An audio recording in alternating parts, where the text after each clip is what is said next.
Y'all ready? Yeah, let's go. We are live, Boog. Oh, we are live. Yes, sir. We're officially back at it.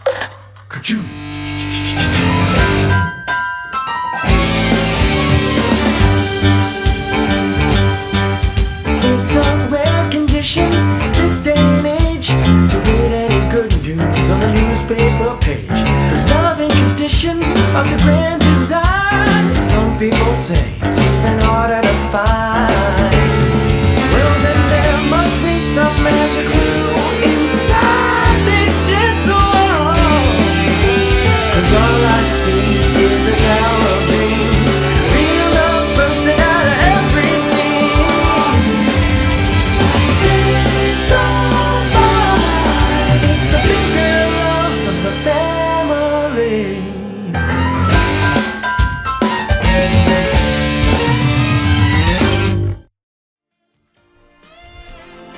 The Articulated Comic Book Art Podcast is recorded in front of a live virtual audience and is funded in part by viewers like you. Thank you.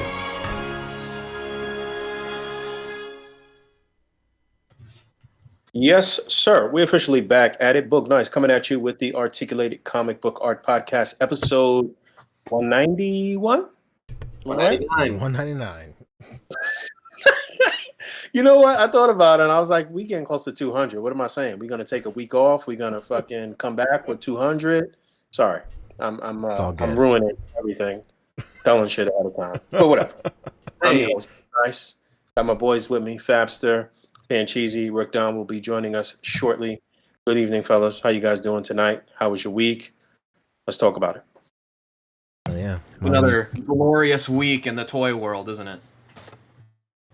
Yes. Kind of light on, I guess, on a robust amount of news, but I mean, I guess the things that are newsworthy, those individual things have quite a bit for us to discuss. But yeah, tell me about your week, though. Tell me about what happened in your lives this past week. Let's see. Nothing. I worked. No. I did more than that. Hold on. Let's see. This week is really, I mean, I just said I did more than that. I didn't do anything more than that. This week is just prep. My sister-in-law is coming next week. She's going to stay with us for a couple of days. And I'm super stoked. So I'm just getting like the house ready and just making plans for all that. It's going to be super cool. Cool. This is Becca's sister. Yes. Yeah. And my best friend. Well, aside from Becca, of course. Right. Oh, I think I met her once, right? No, you met Becca. Well, you met my friend Megan. Megan. Oh, okay. All right. Yes. Yeah, I know. I met your wife. You know Poncho, he's got a lot of platonic female friends. Nothing's wrong with little platonic friends, platonic cuddling. You know, whatever. It's no big deal. That's so cool. Pretty jolly. All right, we just got a glimpse into the future with Pancho with 7 wives and 13 children. What's going on over there? All right, something so like that. you're preparing for a great week next week. So got it. Yeah, we're gonna. That kind of goes into what you said earlier. Next week we could be taking the week off. Kind of half and half. Like I'll be super busy, and then it's the week right before 200, so big milestone for us. And I think we want to just have an extra week to plan some stuff out, make it like a cool show for everybody. Correct. Absolutely. But more importantly, I'll be going on ghost tours and going to Carowinds on roller coasters. So that'd be pretty fun too. And you're not gonna podcast live from there? That's so selfish. Could frankly. you imagine? Every time I think of the ghost tour, are you like going like a real ghost tour, like a house ghost tour? Yeah, this is not the first time you went on one of these ghost tours, right? Well, I mean, I lived a ghost tour. My mom's house was hella haunted. But I've so downtown Charleston has a ton of ghost tours all the time. So like whenever I would go downtown, I would kind of like just piggyback. It's just a group of people, you know. They pay some dude $40, and then they walk around in public as a group. What's stopping me from coming in the back end? Nothing. So I did that for a while. So Here, Macho's coming in the back end. Absolutely, you heard it here first. You what? And but yeah, I've been on a couple, but not like a full one. There's like a really cool one in Charleston. It's like the old Charleston jail, which is like a pretty crazy ghost tour. And there's also another one on the USS Yorktown, I think, this old like battleship. That's like, I think it's permanently docked here, I want to say. But like me and my sister-in-law and like my wife were like super into ghost adventures. So like we're gonna go on a bunch of ghost tours whenever she's here. It's gonna be great. That's pretty cool. We have the Queen Mary over here. Similar thing. Whoa. It's like an old like cruise liner ship that is just permanently docked, and they do like overnight stay ghost tour kind of stuff there. Hell yeah! From Arrested Development fame, I know about it. The very same, in fact. Yeah, that's cool. My week was pretty solid. A mix of YouTube stuff that people saw go live. Let's go. Has been a pretty solid response to everything. Thank you all who showed up to the premieres and all the stuff. And yeah, it's just been pretty happy with the turnout to the videos that I put up this week. My two-part, I didn't intend it to be, but now 2-part collection update videos. Whoa.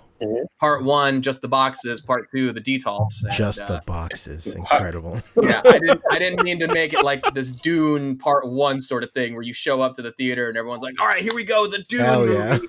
Part 1, what the fuck? That's every Indian film ever. Part 1, what the fuck?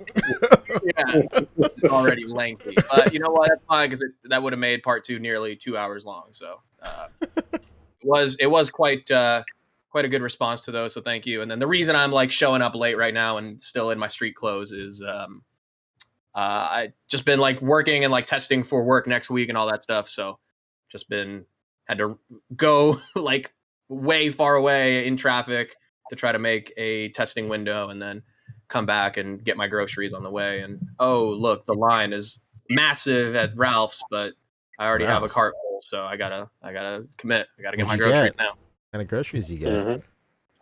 Oh, what are the highlights? What am I making this week? I've been really into. I've been making some like just different pastas. So I found the cool recipe for. It's like a sun-dried tomato and chicken cream sauce pasta. Ooh. Beautiful. That's beautiful. That sounds good. Yeah, really good. And yeah, I guess I do have Cap lives with I got some Green Ranger Tommy vibes going on right now. I was going with the full ensemble. I was going for more like Axl Rose, but the green bandana makes more sense when you see the green. Let's go. Fat Man is more correct with a Rambo Jr. sort of vibe over here. Literally almost stopped by the military surplus store to check out their Carhartt apparel, but why not? Did not have time. So give it a spin. Hey, next time. Okay. I fully was going to show up like this and limp on the way in, so people will be like, "Oh no, what happened to you?" Is he a combat veteran? Vietnam's what happened. You said street clothes like you normally have on pajamas when I know. Fucking podcast. Pretty much, actually, yeah. I'm usually from the bottom down. I'm usually in my basketball shorts, and then I'll throw on a toy themed shirt on top. But no, I'm here in my vintage Metallica because hey, who saw Stranger Things Volume 2? Fucking fantastic. My wife is literally downstairs watching it right now without me. Oh, she is in for a treat, and so are you later. Hell yeah, I can't wait. All right, I gotta check it out too. My week was okay. It was these past 2 days have been super hot in New York City, especially today. Nasty hot outside. But yeah, my week was chill. There wasn't really a lot of stuff going on actually. So I didn't have really anything exciting. Oh shit, I did. I guess we'll talk about that on pickups. I forgot, it's in my bag. I got to get that out. Hell yeah. But yeah, my week was chill for the most part, except it was hot as fuck here in New York City. Be like that. Yeah. We were just talking before we went live. Like, summer in New York is probably the worst ever that I've I ever mean, experienced. it's the worst, but I don't know. After work today, well, actually, through work, during work, my, I was with my drinking buddies at work, or whatever. They drink. I didn't even actually drink anything today, but I did go out with them after work. We hit up a couple places or whatever. We went over to Washington Square Park. It's like a fucking party in the park over there on Friday, Saturdays or whatever. I don't know. I was just everywhere right now before I came up, so I'm a sweaty mess, and yeah, Dang. happy to be Yeah. inside. This is equal parts style and function. 'Cause Of course. I am wicking this forehead off the sweat off my forehead. It is pretty unbearable. But yeah, this time last year I was in New York and I saw Boog, and probably the single worst, most humid summer I've experienced. Gotta love it. Oof. Today might be the only day this week that I was not unbearably uncomfortable and hot at work today. Today was like, today literally felt like the last day of school at work. It was crazy. Like, I say it on the I say it every year. Our company is so small around like major holidays like July 4th, like big like weekend holidays and stuff. Like so many like employees will just take like a bunch of days off this week and Christmas that we just shut down for a week. No, they don't even bother fucking opening. So we got the whole next week off. So I was just chilling in my office like, what do I even do? I basically just ended up like, I drove to my house like 3 times today. Like I borrowed a ladder from work and I was like, I'm just going to drop it off. So I drove to work and then like I printed out this thing for me and my wife, our wedding photo. I printed out in this huge like 4 foot by 4 foot piece of gator board, which is like the poster board or whatever, but like thick with foam in the middle. And then it was too big to fit in my car, so I was like, all right, fuck it, I'll take a van home. And I just drove home, and like my boss was like, you're really struggling to find stuff to do today, huh? And I was like, I don't know. I mean, like, can I just go home? Like, I don't want to go home. Like, but that's whatever. The last thing I'll say that's pretty notable for me this week, not toy related at all, but like I get my Steam Deck tomorrow, so I'm pretty stoked. Oh hell yeah! Yeah, dude, I'm very excited. Hey, you got to get TMNT Shredder's Revenge on there. Let's play. Oh yeah, I mean it's free on Game Pass, and we can play. I can play anytime I want. Yeah. Oh, I didn't know it's free on Game Pass. I didn't know either, and it just showed up, and I was like, oh shit. Do you have Game Pass or no? I used to. I don't anymore, but I would have maybe renewed for that. But a friend ended up buying it for me. So oh hell yeah! Right. You got it on PC? I bought him a shirt, and he paid me back in Steam games. Oh, very nice, very nice, very nice. Yeah, so I'm pretty stoked on the Steam Deck. For those of you who don't know, Steam Deck is like so Valve, the people who made like Half-Life and they run like the Steam store on PC, they made a handheld called the Steam Deck, and it's basically just a portable like PS4 in your hands, even a little bit more powerful, like PS4 Pro or whatever. So I'm super stoked on it. I can't wait. I've been saving up forever on it, and like I like took advantage of like this GameStop thing and whatever. I was buying all my Steam stuff through GameStop so I could get points, and it was just a whole big thing. I only ended up paying like I think like a little less than 200 for it out of pocket. So I'm pretty stoked on that. That's so cool. Hell yeah! But yeah. Gotta get the Valve Index next. Oh man, I mean, I have an Oculus. And I use AirLink with it, so I think that's fine for me. I'm not really like a resolution snob, so like I don't really care. I am in the market. I would eventually like to get an Oculus Quest Go. I would just wait until the new one comes out. I mean, yeah, exactly. They'll just be cheaper and cheaper. Anyway, nobody cares about this shit. Let's talk about topics. Yeah. What do we got? Oh, I was gonna say though. I don't know what the fuck you guys are talking about. I don't have a Steam Deck, but I have from years ago a Steam Link. Oh, you got a Steam what? Oh, Steam Box? I guess the Steam Link. Yeah, that's what okay. It is. My bad. Hell yeah, dude. Yeah, pretty cool. Those are never used it. Those are pennied out at GameStop, so I have like 3. And like for a while, I just had one hooked up to every TV in my house. Anyway, this is whatever. Welcome to A.C.B.A. Podcast. Topics, yeah, welcome to A.C.B.A. Podcast, #1 Steam Deck podcast on the internet. Today's topics are G.I. Joe, Hasbro, SHF, imports, maybe some third-party miscellaneous, but first of all, let's roll into highlights, baby. I sent you a link, Fabio, if you want to go ahead. Did you now? And Let's do it. screen share. A lot of cool stuff this week. A lot of cool stuff this week. I went ahead and I picked, I think, 4 out. First up is where are you? Okay. Just opening up tabs, baby. Let's go. First one is I don't think I got them in order. it doesn't matter. I think you did, but it doesn't matter. Yeah, first up is Steven Smith. This photo is really cool to me. I picked this one specifically because it's not often you can incorporate like these like older figures into photos and like make it look good and make sense, and like on top of that it's just like a funny photo. Posing is really subtle, really nice. The only thing I would probably change is like Jubilee's left hand here.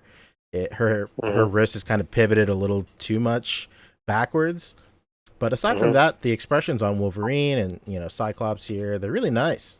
And it's just I just really like the idea of the photo. Obviously, like it's these like wax sculptures of them. It's just like really clever. I saw this picture and immediately I was like, this is pretty cool, man. Like, of course they're Super clever. they're obviously, of course, there are times when people in the community, create these incredible, like hyper realistic displays and photos. Those are incredible, but I think another side of the community which is equally as great is whenever you can incorporate stuff like this, and it's just really, really funny. This is something that I could see like blowing up everywhere because it's so universally appealing. I think we talked about it a long time ago when we were talking about that documentary, and I said that like I think the key for like mass appeal is for like people who aren't into figure photography to still know that they're figures, and this is like the perfect example. I know that they're toys, yeah, for sure, 100%. That's what crossed my mind. I kind of knew that you were gonna say that. Yeah. I felt that. Yeah, I thought this was super clever and funny, and I immediately liked it. I will say just a few like little minor things that I would have cleaned up, though I probably would have had some of the other characters kind of looking back or looking at Wolverine too. I don't know. It's just not the most flattering angle for I guess for Gambit and Rogue. I mean, maybe for Rogue.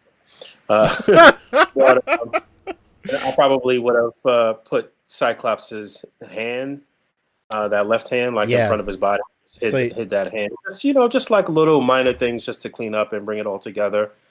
But I mean, as is, it's still very clever, and this is toy photography. This is A.C.B.A. It's really cool. It was really nice to see these old figures. Oh yeah, because this is what started people's Marvel collections who are in their 30s to 40s right now. Some of these 90s figures right here. I had all of these for the most part, I think, except Banshee. but yeah, really cool. So this was Stephen Smith, the Dream Comparison Toys on Instagram. Hell yeah. Yeah. He killed it, dude. He killed it. Hell yeah, what's next? Let's go. You gave him a bump? Yeah, you give him a bump. There we go. Yeah, this next one is Adam Senior. This one is Senior. I don't know. Sorry.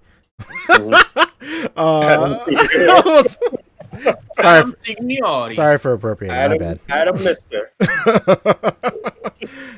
Adam Elder Statesman. This one was like all around great. This is just a really great photo. This is so good, dude, and it's so crisp. Like the stream right here isn't doing it justice at all. Please find it on the page, as well as everything else we highlight every week. Find it on the page, give it a like, browse the comments, check out their C-sides, all that stuff. But it is so crisp. It is unbelievable. You know what I like about Trooper Alliance is he sticks within his namesake too. A lot of like army building in his shots, usually a lot of Star Wars stuff, but yeah, man, he had 2 back to back, right? These past couple weeks, maybe. Oh, he had 2 that were really good. He had another one with the horses and stuff here, but just a different gang, like a different house or whatever. I guess you know. Yeah, this is so nice, so nice. I mean, this near perfection. I don't really see too much of anything wrong with this, man. This looks so cool, and yeah, the depth here is insane. Very much so. Really nice, man. I just love how every single one of these army builders have like a slightly different pose. And then a lot of the times when you have a bunch of different army builders lined up, sometimes you'll get photos where the poses are changed up, but they're changed up in like sequences of 2, like every other 2, it'll be the same pose and whatnot. This one is just perfectly posed. Everything looks so natural, even down to like the characters in the background. Even though he knew that he would be using like a pretty shallow depth of field and they'd be out of focus, he still went ahead and went the extra mile and, you know, showed some love to all these characters in the background as well. And of course, and, you know, even when you have like your final shot is like this, where the you know, where you can't see everything in the background. That's what the V side is for, and the C side is for, so you could really like appreciate the depths of the shot. Yeah, look at that shit. It's fucking so fire. good. So good, dude. Keep that atmosphere aerosol on hand. Absolutely. Yeah. That's another great thing that I love about this, and there's going to be another shot later.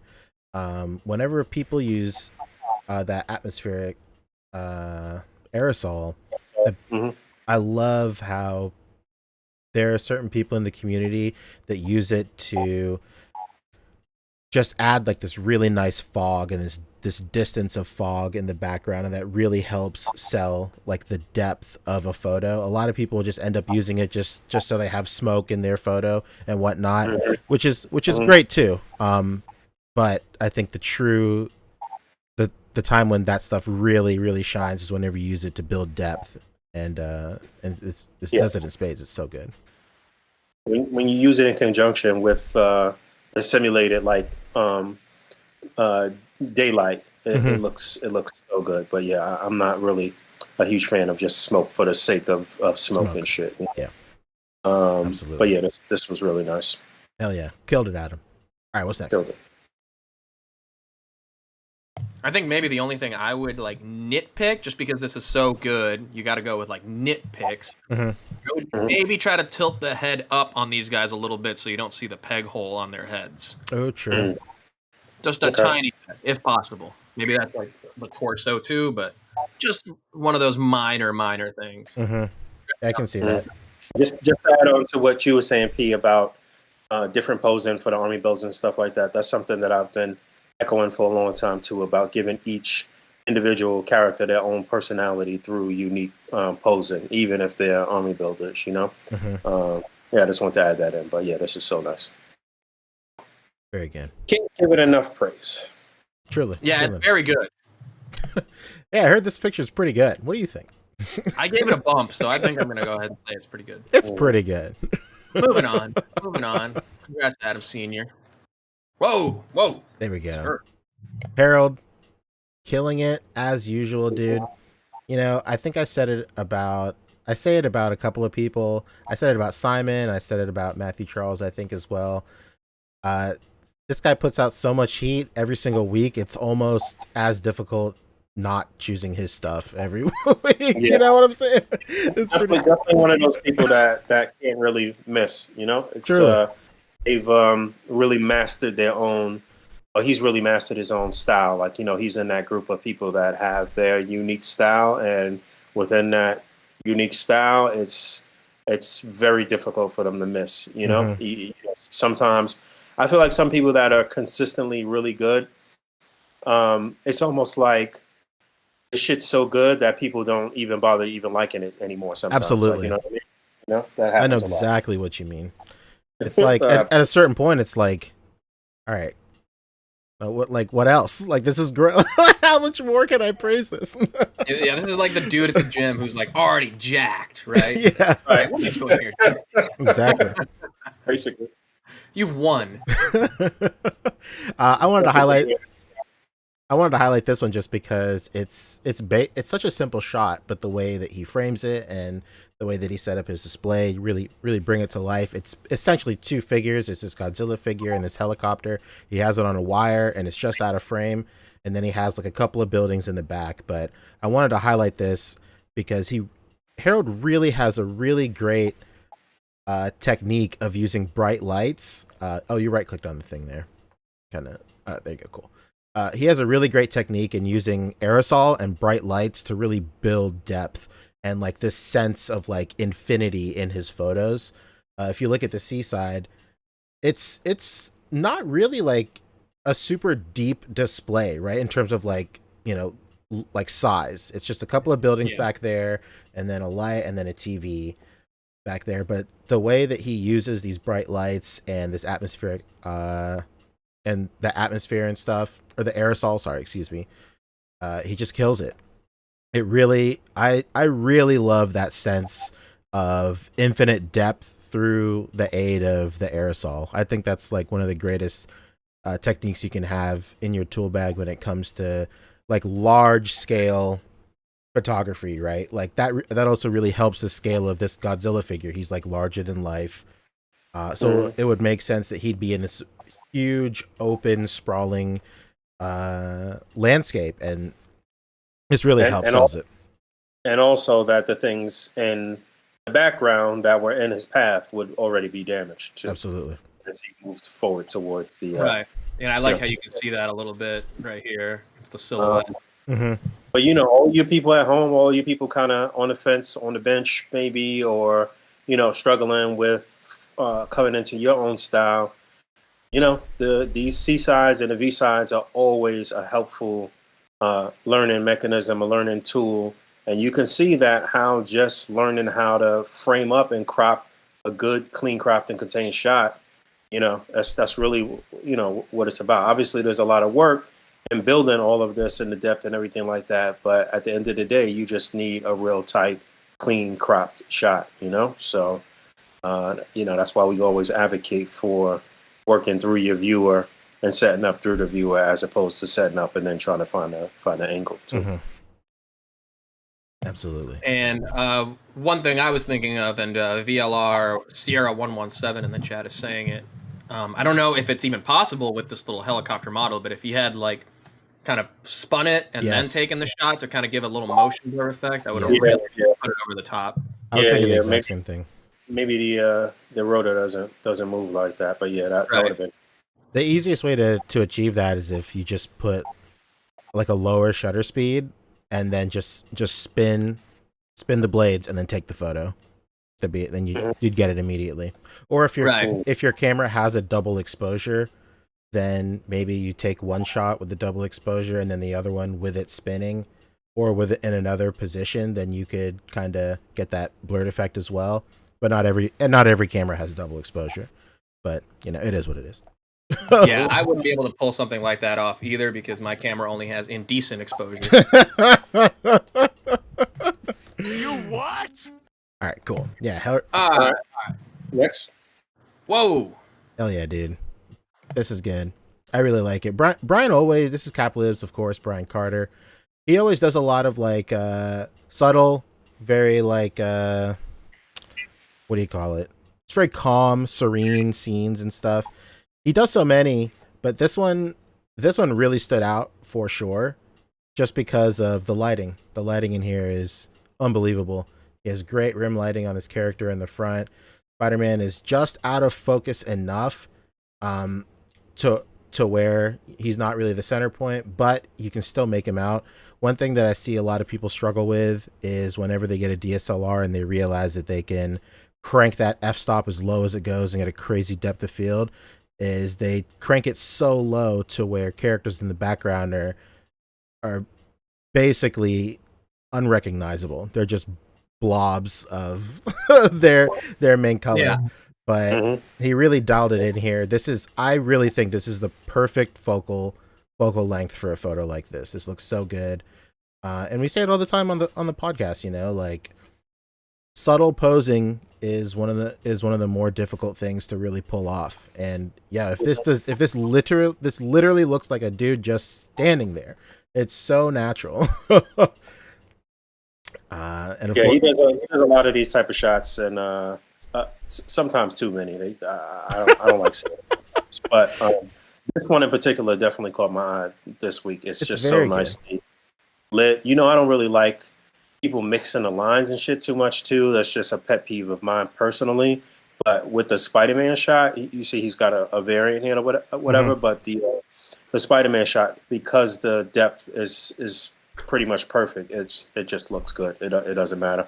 Only thing on this one is I would have probably moved the Happy Cat bottle. It just looks kind of off to me with everything else. Sometimes less is more. He didn't need that one bottle because he's got the bottles Yeah, that Vulture, the one that he's holding and the one that's closest to him, that look so much more realistic and just in tune true. with the flavor that he has going on here. So yeah, this is another nicely clean cropped and contained shot though. It's very nice. He does a lot of really good storytelling type shots. Nothing like crazy dynamic, but he has been known to do dynamic stuff in the past. Uh, Hmm. but yeah, more dynamic stuff would be super cool to see from Cap for sure. But he definitely kills it with these storytelling type deals.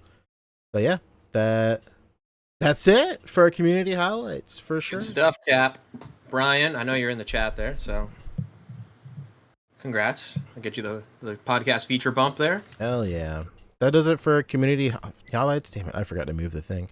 I think when we come back for episode 200, we're going to try something else for community. We're kind of messing around with the idea of like what you have on the table, but the big thing about that is like you can't really do that like on a weekly show because say you I said think we should go. Sorry to cut you off. yeah, I it's think we okay. should go on Instagram. Yeah. So We should go. I think we should scroll through the A.C.B.A.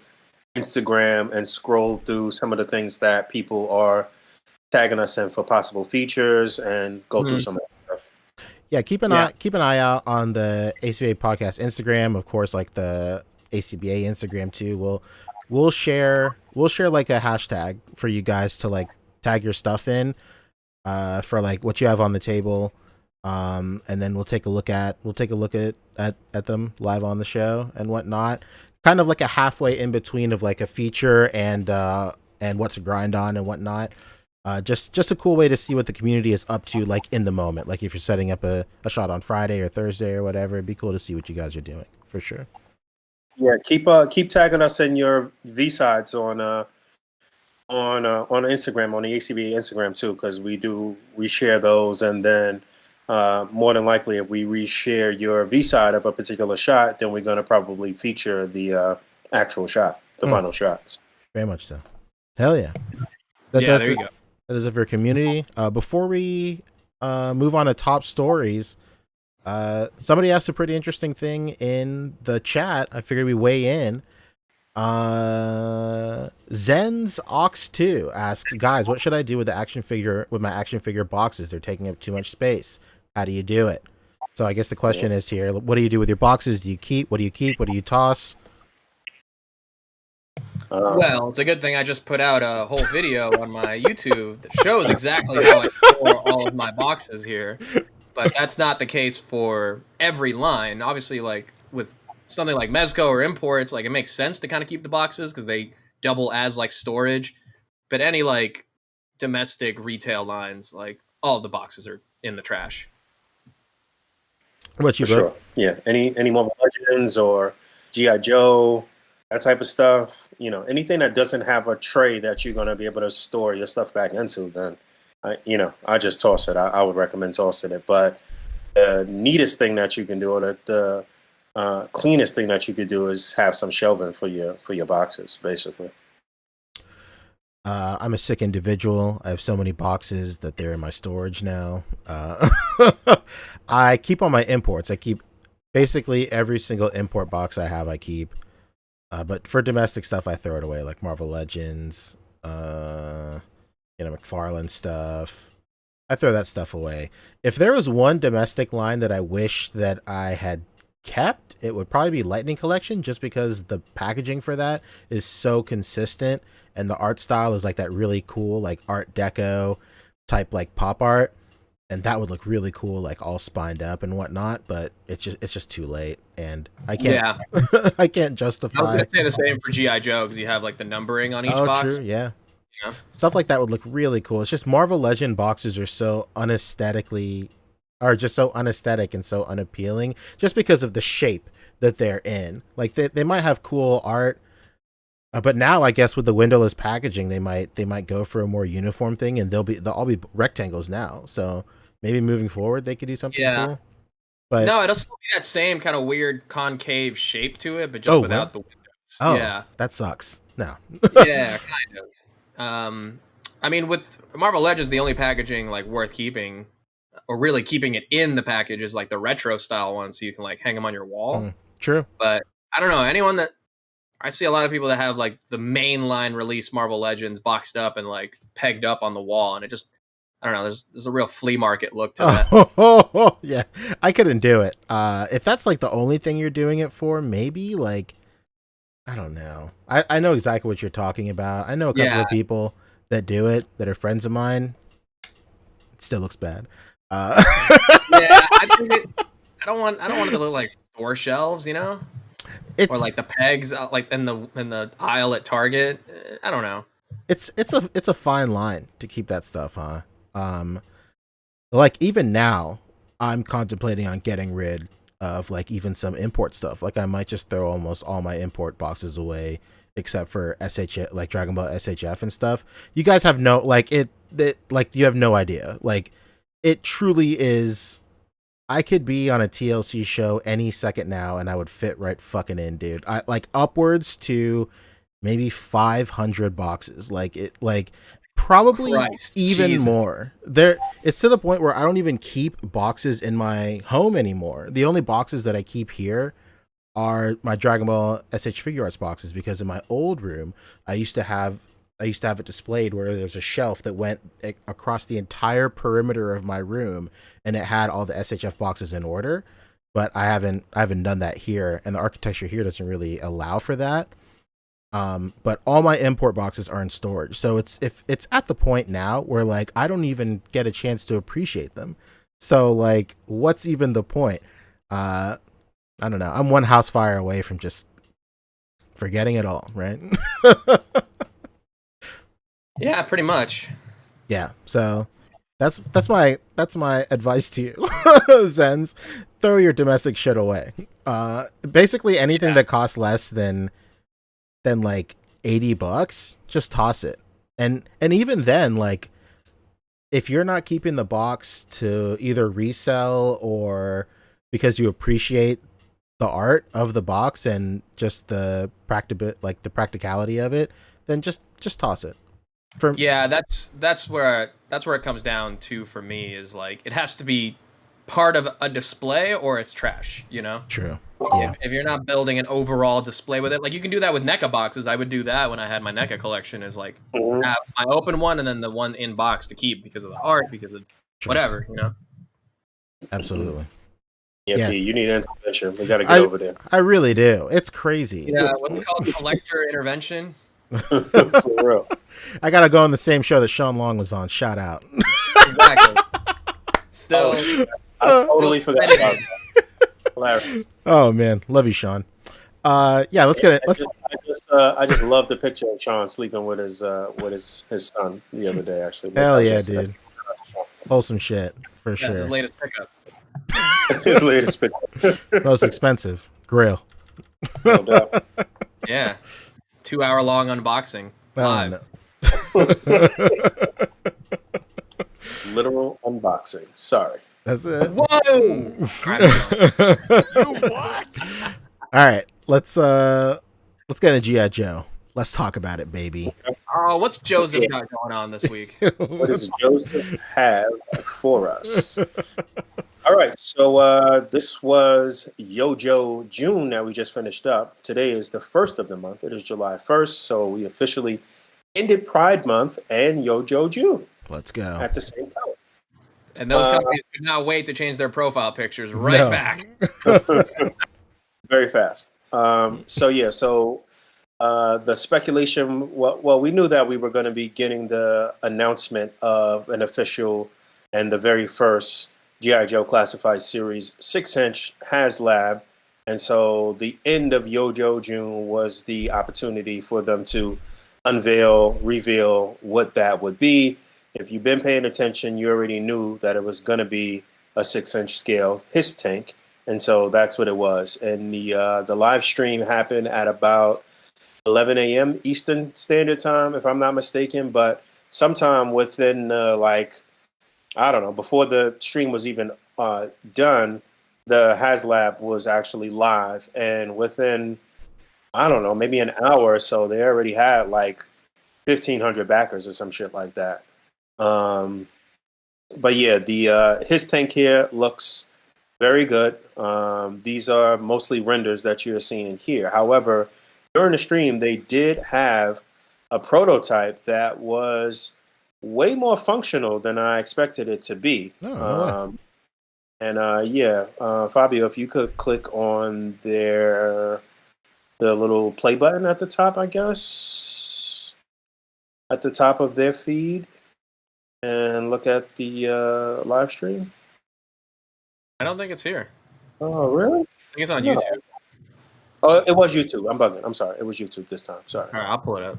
I was pretty surprised at the functionality of this prototype that they had for this, though. So we'll see that in a second. But yeah, you right off the bat for backing it, you get the HISS tank and the driver, basically.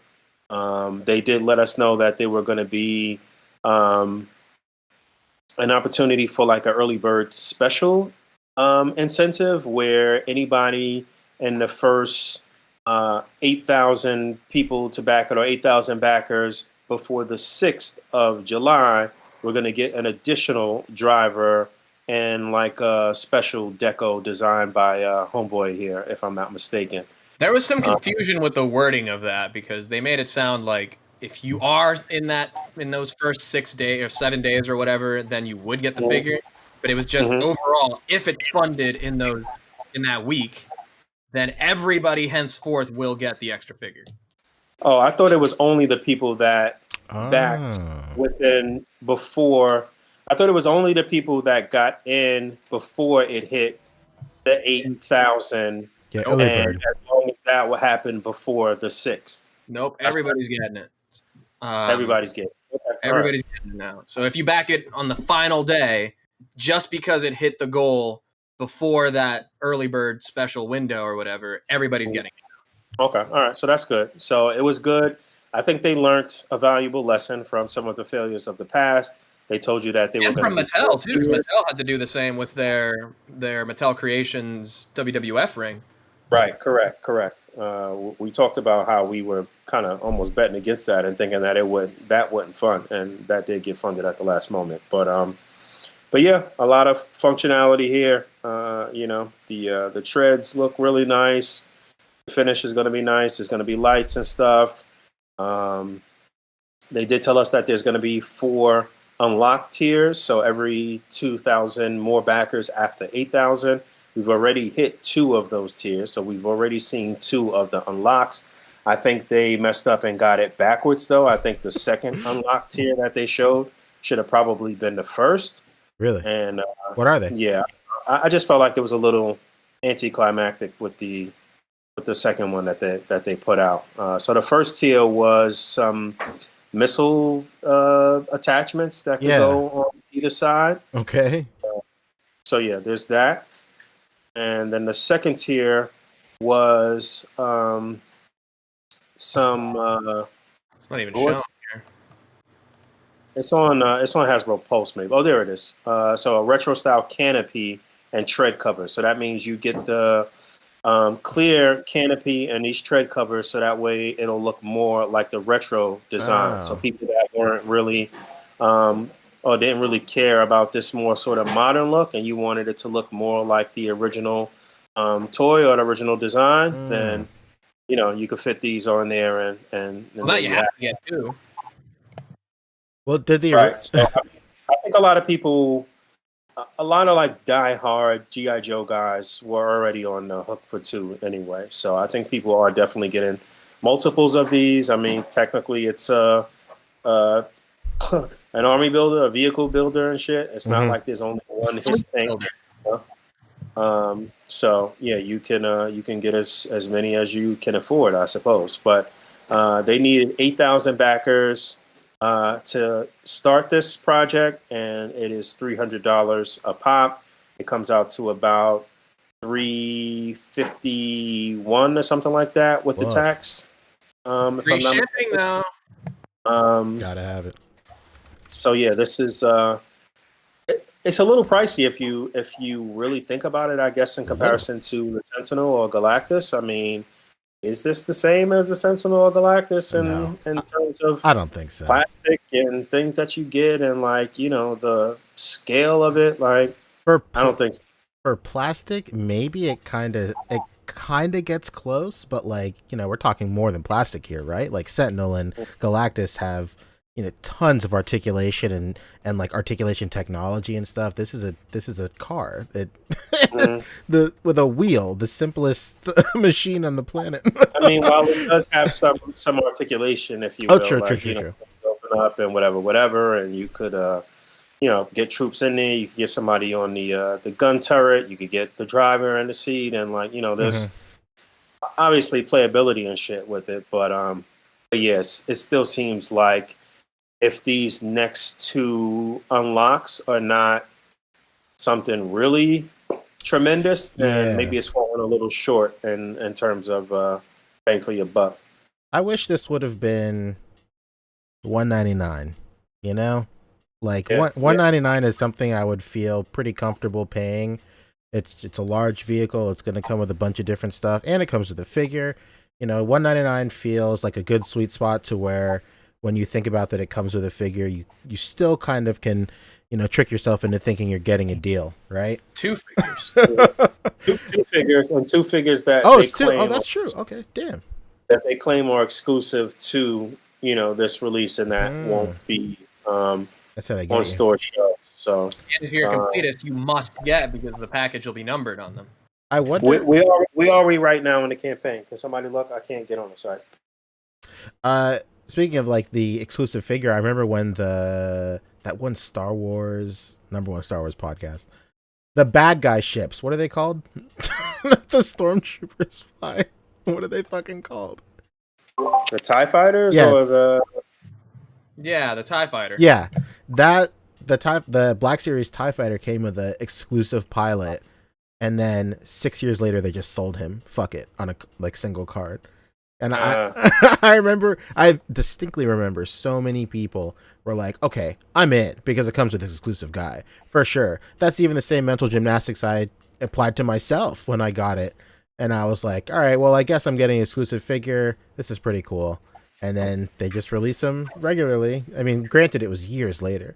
But I truly hope that doesn't happen. Slightly different, though. Like, was it? That was a first order TIE fighter. So it had like some specific deco to that on that version that like tied in with the ship. It has some like red accents or something. And then the regular one that came out like didn't have the red accents. No. There was one that came out specifically with the red accents, and that's when I was like, oh shit, that sucks. Well, that one also, like the original TIE fighter, I think it was like 180 or something. It was right around Force Awakens time. And I remember like walking into Toys R Us because Toys R Us was still around, and they just had like mounds of them and that weren't selling. Yeah, that's what GameStop too. Down to like $20 at some places, and then they got obviously sold out immediately. Yes, they were clearance at Target for $20. I remember. I want to say it was Target, but like, yeah, that's when everybody got it. I was a fool. I was a sucker. Christopher Miller, he's correcting you. It didn't have the red helmet paint. They were just black, unless he's correcting me. No, really? I could have sworn that they came out with one that had the red helmet with the red paint on a single card, and it came out recently too, like within the last like 2 years. Anyway, this is beyond the point. Wow, what's the G.I. Joe thing? All right, so we had 11,879, so just a little under 200 more to go to. Well, not even. It's like one. I don't know. What I say? 11,879, 80, 20. So yeah, like 120, basically, right? Sure. Yes. And then we'll get that retro canopy and the tank treads. So yeah, The tread so far, cover. we got the missiles, and we got the retro canopy and tread covers or whatever that is. So we still have 2 more unlocked tiers to go. Good possibility that we will find out what the next tier is. Well, I'm sure we'll find out tomorrow, probably. Spoke to Danny early. He said it's been averaging about 1,500 backers a day or whatever. So, I saw that there were some leaks actually of the potential 3 and 4 already. Are they going to be just as whack as tread covers and missiles? Like, yeah, I mean, you know, I really have no skin in the game. I'm not like a G.I. Joe guy, so like, I don't know, man. That seems kind of sucks, dude. For like, especially Here it is. Stupid. just cracked me up. There was another one too that I think maybe Sal did. I saw Sal post it. Yeah, but this was very funny. I think Ruben posted this one, if I'm not mistaken. Incredible. And then number 4 will be a totally unrelated G.I. Joe Cobra lightsaber. Oh no. Yeah, it was like the lightsaber as helicopter blades for the tank and shit. Yeah. Oh yeah, I did see that one. That was pretty funny. Very funny. But yeah, to circle back to what you were saying earlier, Boog, like comparing it directly to, you know, the Sentinel and Galactus campaigns, like these stretch goals are very underwhelming. Like, how do you? It's hard to compare it though. Like, it's a figure versus a vehicle, but then like, how do you? But you can also, how can you compare the stretch goal of Galactus? Was a couple of them were like figures, right? Like full-fledged figures. Yeah. And I then think the battle damage parts were stretch goals. And then you get full figures with those stretch goals, but then with this you get hubcaps and water guns on the side. Like I don't know. Yeah. But can't Joe they shoot, I think. Do they? No, I don't think so. I don't think so, bro. I will say I had no idea that these were Fabio, that shoot. I will say that before you said it earlier, Boog, I had no idea that these add-ons made it more reminiscent to the original toy. So in that sense, that is really cool. But I don't know, that's just more nostalgia baiting. I mean, like the whole line is nostalgia baiting, of course, but like this just seems like almost it's kind of sus, dude. I had put a comment on Hasbro Pulse's feed, and then somebody had responded to my comment and basically said what you're saying now, that all of the add-ons that we've gotten so far should have been part of the initial release. It's not really like for sure. It doesn't feel like an add-on. It's like and that's pretty par for the course, I think, with the way that Hasbro and maybe like a few of the big companies price the initial campaign, is that it's not 300 and then you get all these bonuses. 300 is the overall price, I think, for everything you would get, stretch goals included. And then it's just up to the consumer to unlock them via the backing. So once everything is unlocked, it's definitely worth the 300. But if it doesn't make it past the first goal, then 300 is steep for just the base offering. True. Correct. Yeah, I'm hoping that.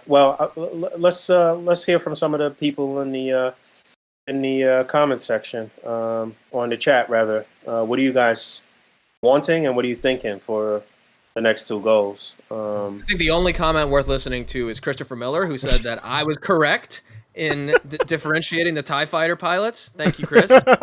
Number 1 Star Wars podcast here. Hell yeah, let's go. I think I'm obviously not a big G.I. Joe guy. This would be cool for if and when, you know, Mezco maybe eventually does like Cobra Troopers or whatever, but I can't be like thinking that far ahead either. You know, that's a lot for me. And frankly, I find this whole thing pretty offensive. Well, let's go. And I, from a moral standpoint, just can't back this Cobra Hiss unless they make an equivalent Cobra Hers as well. Stupid. Guy who wouldn't back it anyway, but finds some excuse to say why he wouldn't. Sorry, it's this new character I'm working on. As of right now, I have backed this. You know that my history is rooted in GI Joe. I was a huge GI Joe fan as a young kid. I had a ton of GI Joes. I had a bunch of vehicles back then as well. Maybe not some of the really extravagant, larger things like the freaking what do you call that? The ship, the Oh, carrier. the York? No, USS Flag? The flag, yeah. I Okay. didn't have, I didn't have that. I didn't have some of the really big things, but I did have a very decent vehicle collection. And I had a very big collection of Joes. And even back then, as a 8, 9 year old, I was doing A.C.B.A. then before I realized what I was doing. As a matter of fact, those old GI Joe cartoons where they had dioramas and really like like really I don't know, badly acted out commercials with Hell kids, and yeah. I'm still very cool, and definitely shaped a lot of kids' imaginations for even displaying at that young age. Again, probably not really even realizing what you were doing or where it was going, but that's what we were doing back then. So, this was years before Marvel Legends, which I give credit to for kind of really, I guess, rebirthing A.C.B.A. or birthing A.C.B.A. Came out of the Marvel Legends line, but before Marvel Legends, it was definitely the 3/4 inch Joes for me. So this holds a little sweet spot in my heart. So yeah, I back this. I don't think I'm going to back out. So I think I'm on the hook for this one. So You just in for one, or you get multiple? yeah, What do yeah, you just do? one. No. Just one will be good. I'll be happy with a few troopers running Hmm. alongside this in the display, and Yeah. maybe taking it outside for some outside shots and shit like that. I think that would be cool. Also, I'm hoping for a sort of cartoon accurate classic Cobra Commander as one of the tiers here. So I don't know. We'll see. Okay. Yeah, What do you guys think in the chat? What do you guys want to see? What do you think is coming? my favorite opinion so far is Bo Biggs, the man, the myth. He said, "I've gotten everything in this line, and it's still not worth it for me so far." Incredible. I love it. Thank you, Bo Biggs. Wow. Although I agree with the assessment, but again, at base price That's a hot here, take. you I are wouldn't getting two expect figures. that from Bo Biggs. I would think he would be all in on this. Wow. So why you not? What are you waiting for? What would do it for you? True. Yeah, I'd be interested. Star-Lord 15 has kind of what I'm thinking of, is that it's technically $250 for the vehicle, and then you're getting two figures at $25 each. So, Sure. $250 seems a little bit more reasonable, I would say. Yeah, I think we were talking about it earlier. 250 is like the max I would pay for something like this. So in that sense, it's quite a nice value for sure. It's just the sticker shock of 300 is crazy. Before you start really thinking about it and breaking down these parts and whatnot, it really does start to make sense for sure. And Hank Wrigley, I've seen this from a few people as well, that, well, yes, he says one of the tiers will just be blast effects. Yeah, I guess that makes sense. Oof. But this could also be a way for them to release the hooded Cobra Commander in the classified line, so it's not Right. on shelves and offensive. That's exactly what I'm thinking. That's I don't know exactly true. I don't know how much that makes sense for what is essentially a fleet builder, an army builder vehicle kind of thing. Well, because Cobra Commander would often be like riding in one of these with into the battle, or I don't know. So That would be a good way for people who get multiples to recoup their value and then sell the hooded Cobra Commander to people who didn't back it, Oh, for sure. Ooh. Very nice. Oh, that would go for a lot of money on a secondary for sure. Just the Oh, no Cobra question. Commander alone. Well, And then would get the entire classified line canceled as a result. Truly. that would be nuts though. If you got two of these and you flipped your second Cobra Commander, that would be nuts. I'm sure you could get 150 easy for just a single Cobra Commander. No I think they question. did say that the figures that you're getting so far are going to be on cards too. It's not like they're just going to be, Oh, nice. So I'm pretty sure I heard them say that. So yeah, this is pretty much a wrap. There's no question that it's going to blow past the actual all four tiers. Where did we? What's the most that we've seen so far? Is this the Sentinel or Galactus? It's still the Sentinel, right? I think so. Yes, because we were saying that. If Fabio, you controlling it? You can look and see what's This what. one, I don't know if you can pull up the old ones, but Yeah, you this could. one definitely smashed the record for like Fastest. quickest Yeah. funding. Yeah, no But question. the Rancor is still on there, and it still says not funded. So you can see all of Oh no. Oh, I see. Okay. Bo Biggs Galactus. Bo Biggs replied. He said, "There was no wow factor when it was revealed. I wasn't blown away." Pause. With the initial showing, that can change, but as of now, it's probably overpriced by $80 to $100. My man. Mm-hmm. Okay, yeah, you're not lying. You're not lying. It's just crazy Okay. to think that like there are 1/6 scale vehicles out there of the same, not the same size, but around the same size. You were saying earlier this week, Bug, you got the Batmobile for what was it, $100 from Mattel? Yeah, I didn't get it yet, but yeah, you can get it for $100. And I was thinking about that too, like wow. And to think about the other Batmobile before that, well, both of them are RC, so they're both radio controlled, and that is less than this. This you got to push this shit. So Yeah, there's electronics in there. There's like a That's whole true, other yeah, dude. level of factory stuff that it has to go through. You know, that's a lot of R&D to go into something, and it's cheaper than this. So Yeah, I actually did get that Batmobile, and for $100, I was like, no question, yeah, that's a steal. You It's know, very Oh, nice. you have it in? I haven't gotten it yet. It's supposed to Oh, ship okay. soon, hopefully, but I did pay for it already. Okay. All right. Red Foreman hit us with 5. He said, "Pretty sure they said blast effects would be included at the base, but weren't ready for the live stream." Okay. Okay. I do feel like I heard that too. All right. And BXTR Works, sorry, Bug, he hit us with 10. He said the his tank looks okay. G tier goals are shit. They need to make a hooded Cobra Commander and a ASP is tiers 3 and 4. I have 2 on order. Hell yeah, dude. So BXTR, Actually, you know what? he's in it. He's all in. You got to go all out. It could be the hooded Cobra Commander with the ability to do some type of swaps or something for a helmeted version too, like that would be. I mean, that's technically like a like a $30 figure, $34.99 deluxe figure or some shit if they did something like that. So that would definitely add to the overall value. Fabio, where were we though? What was Galactus? I saw 31,000.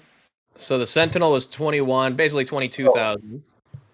And then Galactus was Oh, wow. 31.5. Galactus was okay. All right. But Galactus costs more, correct or no? No, they were the same. No, same price. Oh yeah. shit! Damn, 300. that's crazy considering How the much was the people Sentinel? were army building Sentinels. The Sentinel, right? Yeah, you would think. I think a lot of people shit the bed with the Sentinel though, and True. didn't Yeah, jump out there, and FOMO. there was a lot of FOMO, and those people just got Galactus because they was mad they never got a Sentinel. very true. That's true. Yeah, that's exactly what I think too. Yeah, I think the general consensus is like it's a good value, like for what it is for the line for GI Joe and where we're at in terms of prices for these figures.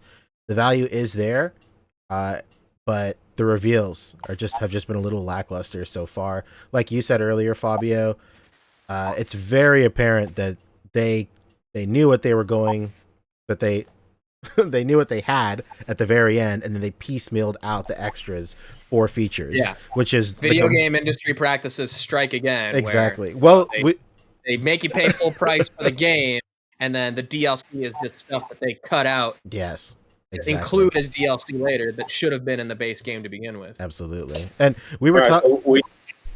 so go ahead, Pete. I was gonna say we were talking about it earlier in the chat this week. It's so funny to see like how the landscape of Kickstarters and these crowdfunded things have changed over the years, because when crowdfunding stuff first started, I remember that they had like the goals, they truly felt like crazy goals. Like everything for a Kickstarter or a crowdfunded thing was baked into that price, and then the goals, it's like the companies never even thought about making more than what they needed. So these goals were like truly ambitious and truly crazy, whereas now it's the complete opposite, and they just piecemeal out these goals that they just want in the regular thing. It's wild. And correction, Galactus was 400, Sentinel was 350. Ah, I see. I see. Well, there it is. There it is. I hope you fans of Joseph are happy. I mean, I think this is cool for those fans, huh? I mean, Yeah. I mean, Yeah, it's I no mean, question so- it's going to smash through all the goals. Yeah, where do you guys think it's going to top off at, though? Maybe. If we get that like later, I don't know that it'll get as much as the Sentinel. I'm gonna Price is Right rules, closest without going over. I'm saying no more than 20K, like backers. Okay. I'm What you? I'm closer to like 25 because I think a lot of these guys at towards the end of the goal or towards the end of the campaign will kind of double up and say like, okay, maybe I can do 2 or something. Especially considering what these stretch goals are, if it's worth doubling up, and like we said earlier, selling off one of the stretch goals to fund the purchase. I think 25 is pretty safe. Like we have 45 days to go. There's always like that last minute push in like the last 24 hours. Mm-hmm. But That's very true. I think that we're gonna smash through the goals, and by the 6th, we'll probably hit all 4 stretch goals, and then it's gonna cruise and cruise. And I think they're gonna probably come out with one last surprise thing before it closes up. And I think we're gonna top off at 40K. It's gonna be the most. Whoa! It's gonna be the biggest. Okay, Dang, all right. okay. Let's see it. So Hell yeah. at 40, that's $12 million. Let's go, yeah. They really made their money. 12 mil. 12 million in 45 days. Let's do it. Hell yeah. Nobody's trapping like Hasbro right now. It's fucking nuts. Truly. I think the most exciting thing to come out of this for non-Joe fans is to see the success of a vehicle on HasLab, right? Yes, for sure. So, Fabio, was that you that shared the tweet from Dan? No, that was me. No, but I can pull it up. Yeah. While you pull it up, Fat Man hit us with 5. He said, I want a HasLab, oh, here we go, of Leah hiding in Obi-Wan's trench coat. Make it happen, Hasbro. Then they have a unlock the Obi-Wan. Listen, man, they could sell that for $60, and that shit will be the fastest funded thing ever in life. Just for the laughs, just for the joke value alone, it's going through the roof. Incredible. So yeah, like P mentioned, the success of a vehicle is got every other Hasbro brand probably rubbing their hands together right now. So yeah, here it is. Oh, Dan Neal, my coworker. There's a tweet from Dan. So understand what that could mean for Marvel Legends fans out there. This is something that I've discussed with the team multiple times in interviews, the possibility of doing a vehicle. Obviously, we talked about the ridiculousness of doing X-Jet or Quinjet or something like that. Now that is totally out of the question because it would just be way too much money to even produce. And cowards. You know, it'd be larger than life and it would just be ridiculous. But something like a Punisher van or Robbie Reyes Mustang or whatever it is he drives, a car, Fantastic Four car, vehicles like that could absolutely get easily funded for Legends.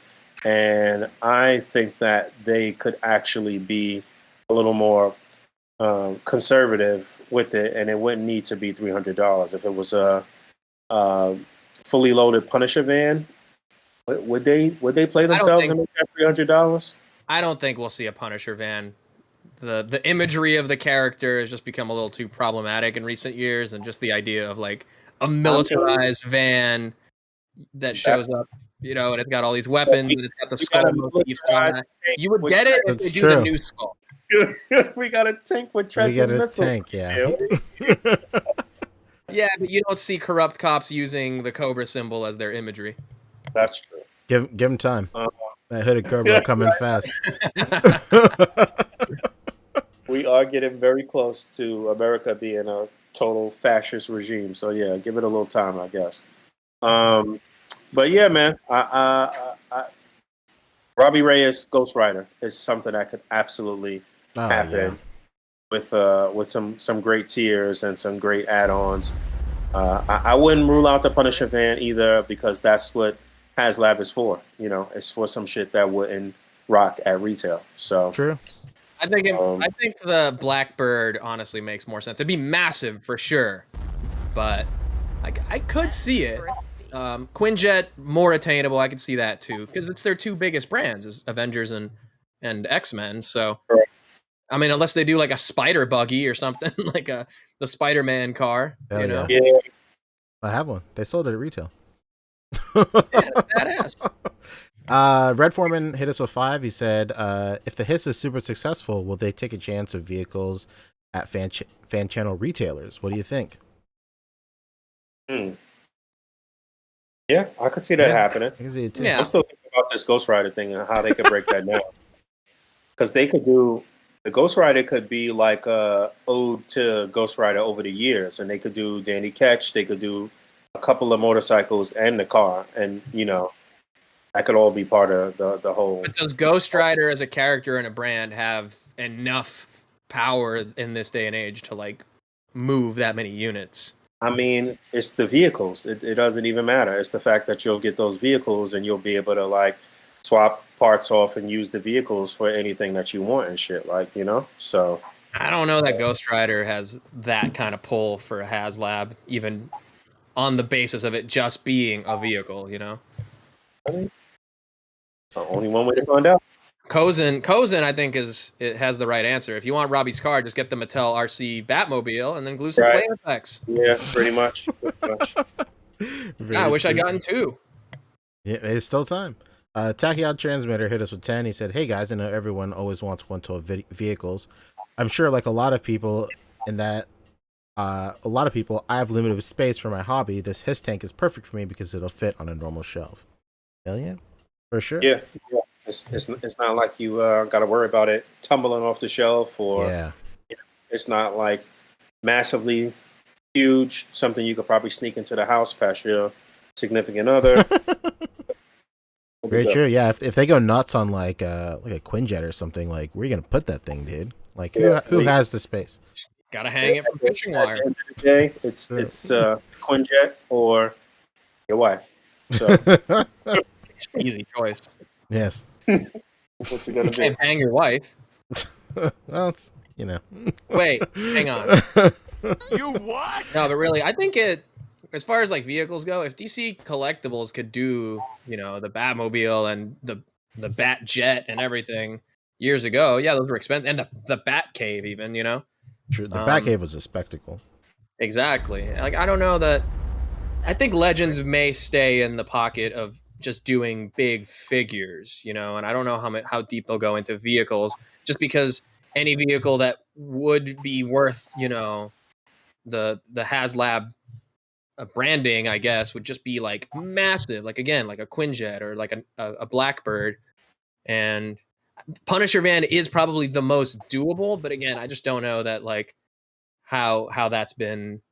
I don't know. I feel like it's a little problematic. Hasbro is a publicly traded company, probably doesn't want the publicity of that. I mean, it's other possibilities for vehicle stuff that I just can't think of right now. But Yeah, I mean, Spider-Man 60th anniversary, a Spider Slayer, like maybe, but it's just like so specific. I don't think it has the versatility as like a figure of Galactus or the Sentinel. If we're talking figures like characters in that large scale, then Giant Man is like the most obvious, you know, and that has well, all of them that's built happening. in, all the stretch goals, no question.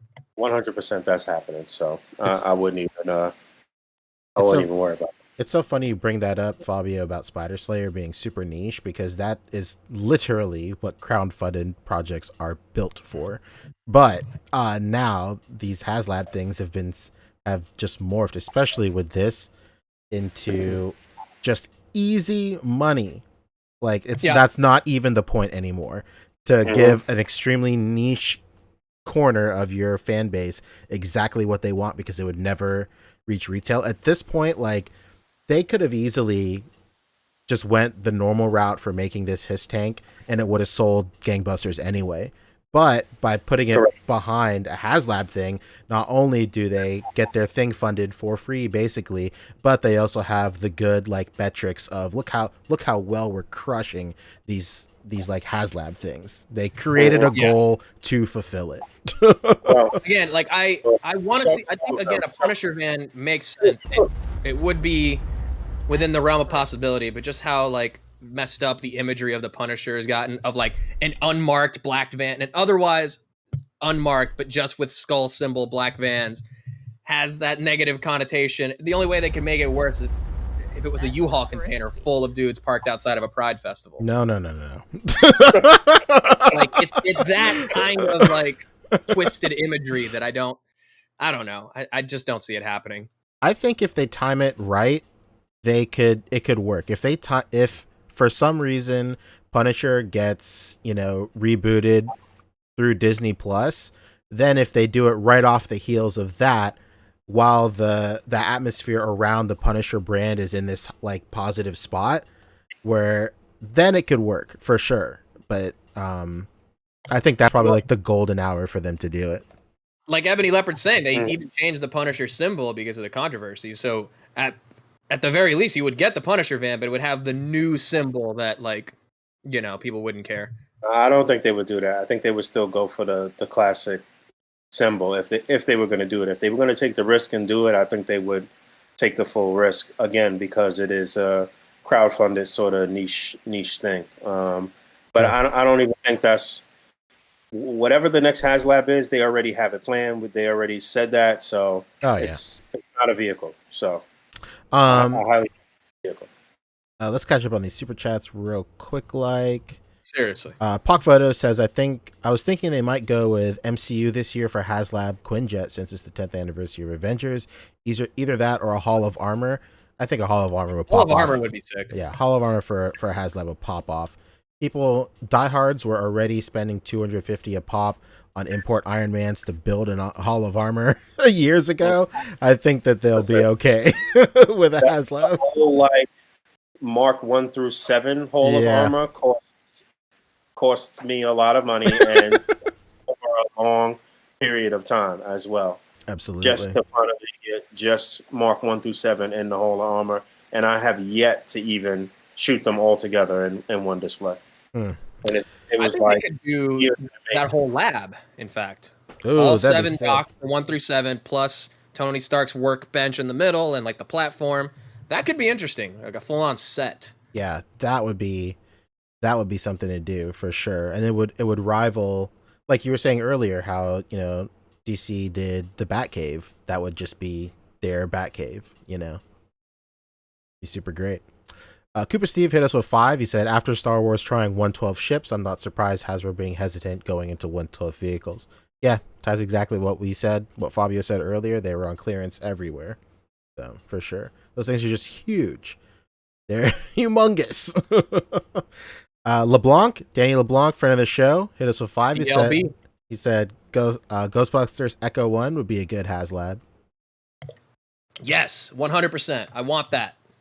Hell yeah. That's actually a really good idea. That would be really good. I won't be putting Hasbro figures in it, but yes, I want that. Hell yeah. Yeah, that would work out. That would be like some very good crossover appeal, because like Fabio was saying, you could definitely use your Mezco Ghostbusters with that.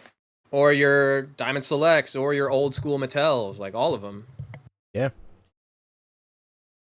And then stretch goals for that could be, like more characters. I don't know how strong the sales were for the Ghostbusters line, though.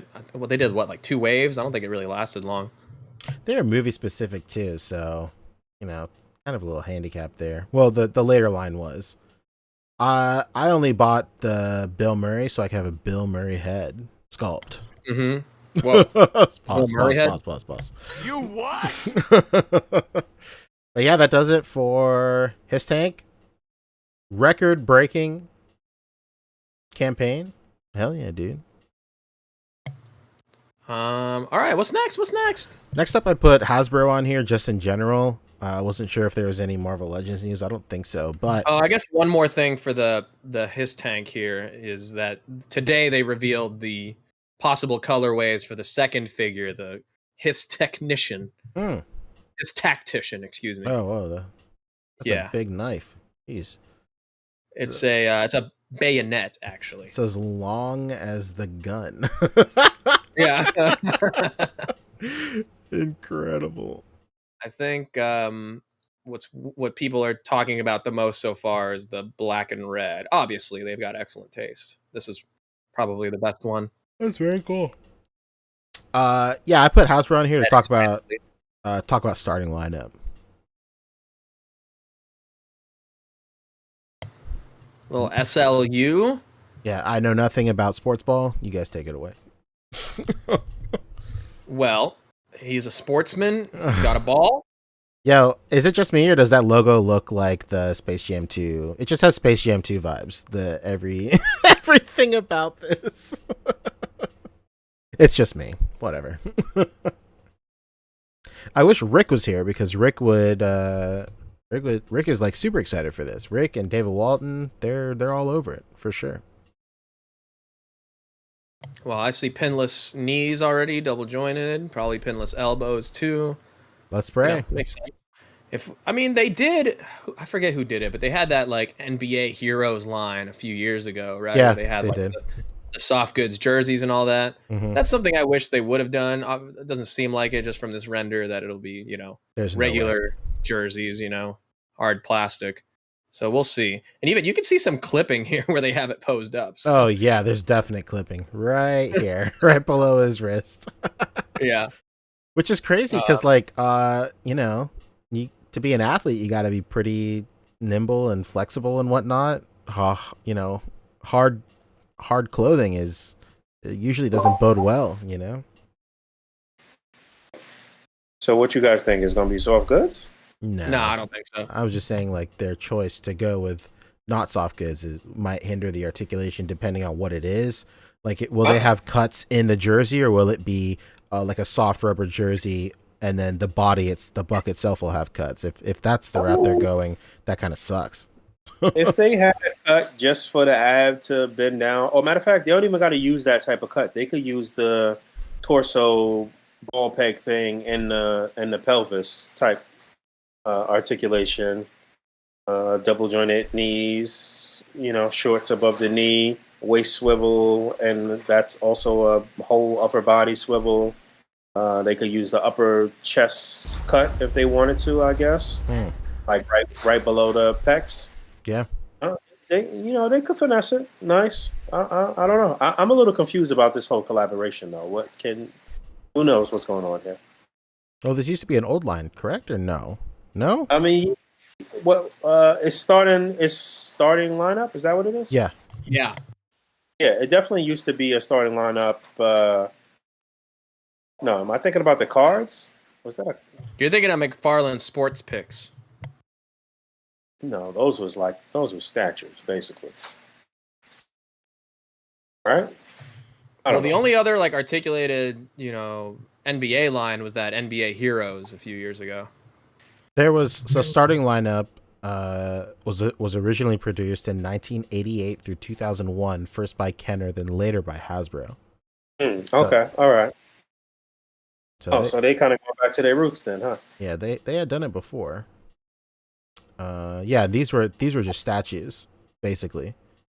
Yeah, I'm hearing that McFarlane had it first. It was the old line with no articulation or limited articulation and came with cards. Mm-hmm.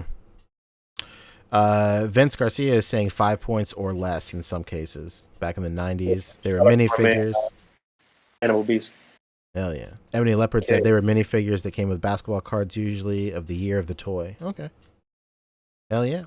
They definitely alluded to that here too, because they put up Panini or something. Oh yeah, that's definitely happening then. I mean, there you see the articulation right there. Yeah. I didn't even really pay close attention to it. It's like an overlay.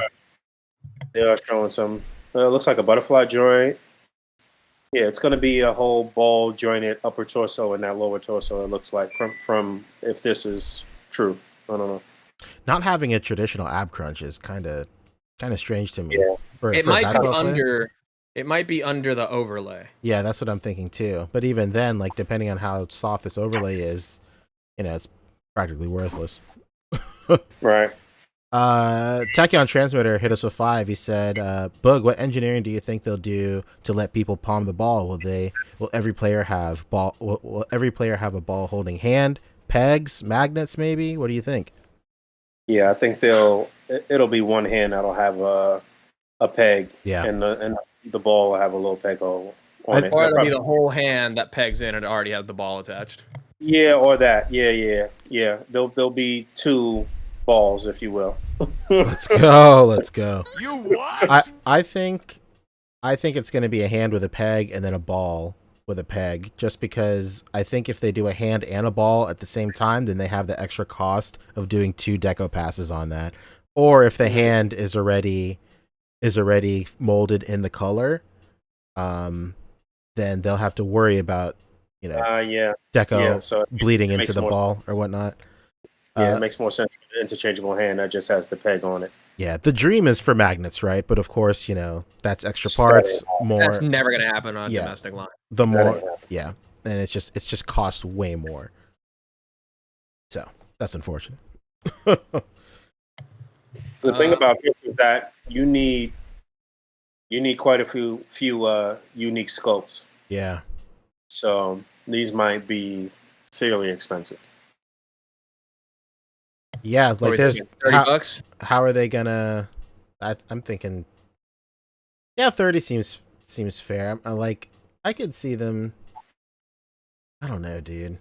I could see these coming out at 25 again. Or 26. I have no base point for this.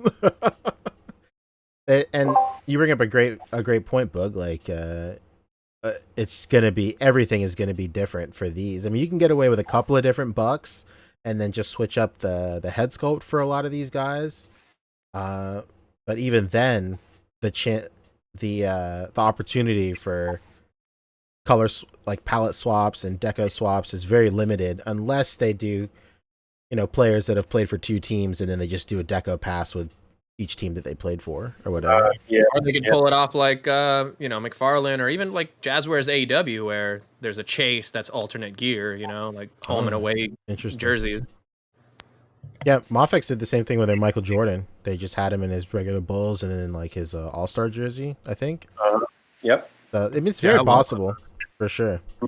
Considering that this is a Hasbro thing, more than likely you're going to have some ability to do a lot of swaps and kit bashing with already existing Hasbro figures and making other characters into basketball players, and like you're probably going to be able to have a lot of fun with these. Yeah, this will go right in tandem with their selfie series. Right. Absolutely. Yeah. Make yourself. That's why I wish they would do soft goods jerseys, because those NBA heroes or whatever, would take those off, put them on some of your other characters. Yeah, those NBA those like figures are pretty okay. They're pretty all right. And the soft goods were nice. They had that awful like DC Universe Classics articulation at the crotch, but other than that. But even right here, you can see like there's so much clipping going on this render. Yeah, there's a lot of clipping. Cap brings up right there. This right here. Cap brings up a good point. Every NBA team has at least 3 uniforms, so they'll be fine with repaints. Exactly. That's true. What's it gonna say? Who you guys think they're gonna do right out the gate? What's gonna be the LeBron James. Okay, you're purposely setting us up to fail because you expect us to name sports people. LeBron James for sure. Like there's. What about Steph Curry? He's one. Yeah. Of all the basketball players, he's one of them. Robin Williams. They already got the head sculpt. Not Robin Williams. Fuck. Bill Murray. I fucked up the joke. God damn it. Wow. Okay. I'd kill for a Robin Williams head sculpt though. Let's go. Kevin Durant. I want. I don't know. There's other basketball players, I'm sure. There's a lot of them. What about Meta World Peace? Is he still playing? You're asking the wrong fucking guy. Ron Artest. Runner Shaq, is retired for sure. Magic Johnson. I've heard of him. Number one sports podcast says Cap lives. All right, we've talked about this for too long. Michael Jordan, that's one. Oh yeah, how could we forget? All right, that's it. This looks cool. I guess I don't know. It looks cool. It looks cool. Oh, and their shoes too. Their shoes would be great for swaps if they end up doing some of those. If they do like proper licensing for the footwear. Do you think they'll go the extra mile for licensing for footwear? I feel like you have to. I feel like they have to with the athletes because the athletes have endorsement contracts with the clothing and the shoe companies and stuff. So, well, did those Space Jam figures have accurate shoes for LeBron or no? I don't know. Doesn't LeBron have his own shoes? I don't know. He had his own movie, Space Jam 2. Oh yeah, I forgot about that. Scottie Pippen, that's another one. Never heard of him. Shaq, Aaron Carter, Shaquille O'Neal, so you can display him with your Static Shock figures. Oh my god! I want a Shaquille O'Neal so I can finally make my fuck. What's his name? Who's the DC Steel? My Steel custom. Steel.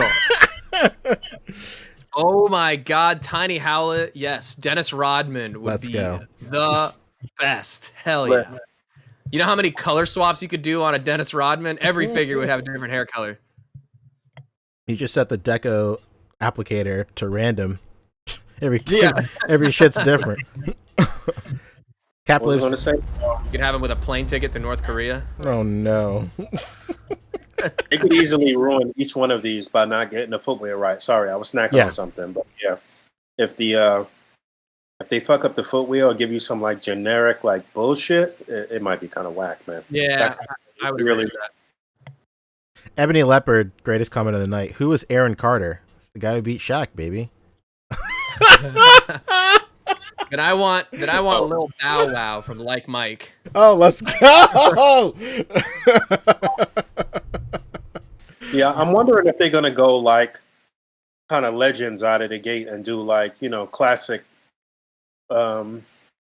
characters, or it's gonna be a mix of like I don't know people that are already retired, or they're just gonna come with current players. Like I really wonder how that's gonna work, man. Interesting, but we'll find out on September 22nd, apparently. Yeah, Rob. Log photos though, real quick. Just Fabio, just get a WCW Dennis Rodman. Oh my god. Rob Olivia says he needs an Airbud. Oh, fuck. Oh man. There's a lot of legendary basketball players, is what we're saying. Yeah, I think the safe bet is to just go with popular current and then legends. Obviously. Duh. All right. Man, if they ever do an NFL line, that could get problematic. No. Yeah. All right, what's next? What's next? Next up is SH Figure Arts. Oh, what's going on in SH Figure Arts? Before we get off of Hasbro, I mean, it's going to be a few weeks, but just remember that we do have another Mobile Legends reveal coming up on the 20th of this month. For some reason I think it's going to be something that Paul Hardin worked on, but we'll revisit that later. And we're talking Hasbro. The third sister lightsaber, quite literally on its last legs, they had to throw in a few extra, just random add-ons to support the blade, apparently. You didn't ask for them. There they are. I wonder how this works behind the scene. Who pressured them to say, look at what the fucking G.I. Joe team is doing right now. Get your asses out there. Try I wonder how those conversations go behind the scene, because this is failing miserably. Yeah. The his tank has lapped this shit multiple times by now. Look at this. There's no question. Damn. They surpassed where the lightsaber is right now before the live stream was even fucking open. Yeah. So that's wild. And I think on YouTube they put out a in case you missed it, we have this lightsaber. It's like Oh yeah. nobody missed it, Joe. they purposely ignored it. Oof. Was this supposed to have stretch goals too, or what? No, this is it. That was it. Damn. I mean, I guess what really would you have as a stretch goal for this, huh? They'll send Reva to your house. They take $200 off the sticker price. This is sad, man. Oh, why? I think we all question this. Why is this considered Star Wars Black Series? Why are they going to put that on? That seems kind of unfair that they already had one that failed that was Star Wars Black Series, and then they put this on them as Star Wars Black Series too, and this is going to fail as well. That's rough. That seems unfair. Yeah, I don't know, man. I think the Star Wars brand in general probably has a lot of intervention and oversight from Disney and from the Star Wars brand and everything.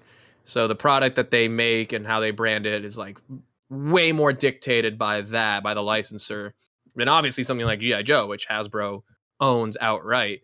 So I feel like they kind of have been done dirty, and it even happened with the Rancor, where if they just had waited like another month for Boba Fett to air, and they saw him riding the stupid Rancor in that final episode, and then put out the stretch goal or the HasLab, I think it would have 100% done way better. I mean, it would have been funded, first of all, but it would have probably had way better numbers as well, you know, from the initial like launch of it, just because the hype of it as a current product would have been good, but also encourages people to double up and have it be the classic Rancor as well. So, like, I think the day after it failed is when it finally debuted on Book of Boba Fett, and everyone was like, wow, okay.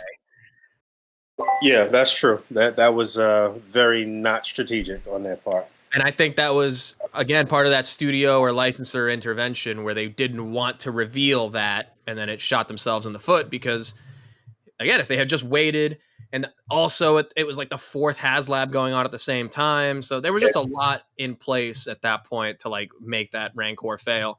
This right here, just also bad branding, bad timing. People didn't end up liking the character that much.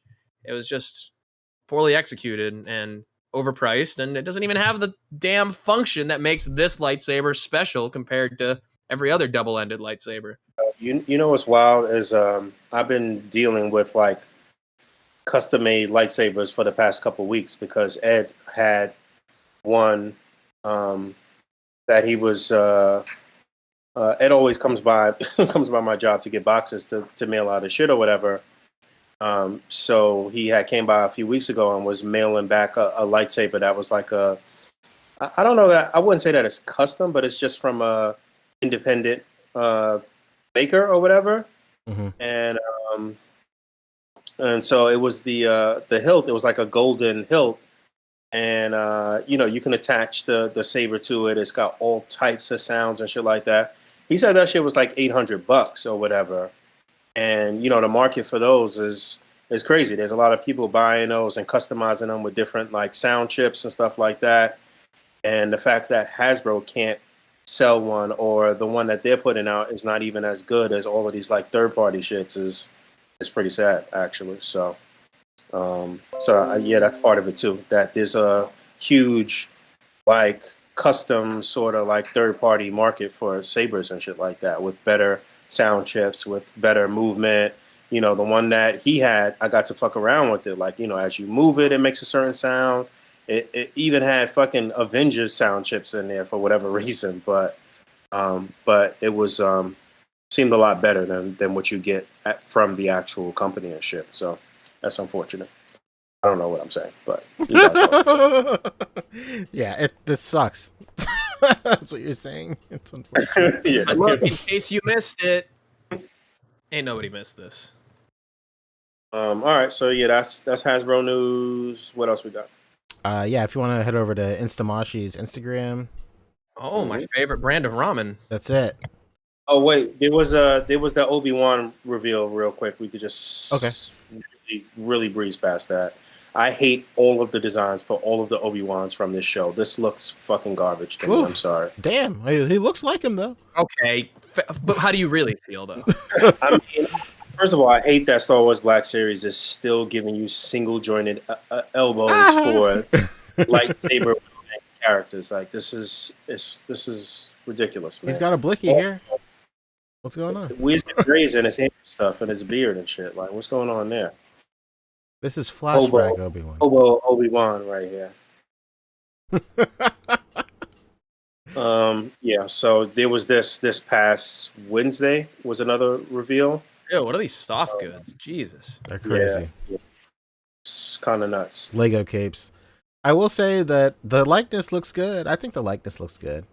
And not this I think one, his hair, but then right? He looks a then little stumpy to me. I don't know. his head does look big, for sure. His head being so big makes the rest of his body look, like you said, stumpy and weird. I think the likeness right there is incredible. Go back one more, Fabio. That right there. That's him. Yeah, that's good. That's a good angle for him for sure. But yeah, he's thin in the show. Like he's in Sure. shape and he's thin. This makes him look like, I don't know, a little George Costanza, maybe season 1. You got to give this to Grandma to put on her little Jesus shelf. Yeah, Fat Man said Obi-Wan looking more and more like Jesus. Basically. White Jesus. Let's get it clear. There you go. Scottish Jesus or whatever you and McGregor Scottish Jesus. Absolutely. All right. So yeah, there was that. Okay. Hell yeah. Moving on. Instamashi put out a couple of stuff. Let's see. Scroll all the way down. Well said. Pre-orders went up last night for Kakashi from Naruto, Spy X Family stuff. I think the initial pre-order went up. Whoa, is that the copycat ninja Kakashi Hatake? It exactly is, Fabio. Wow.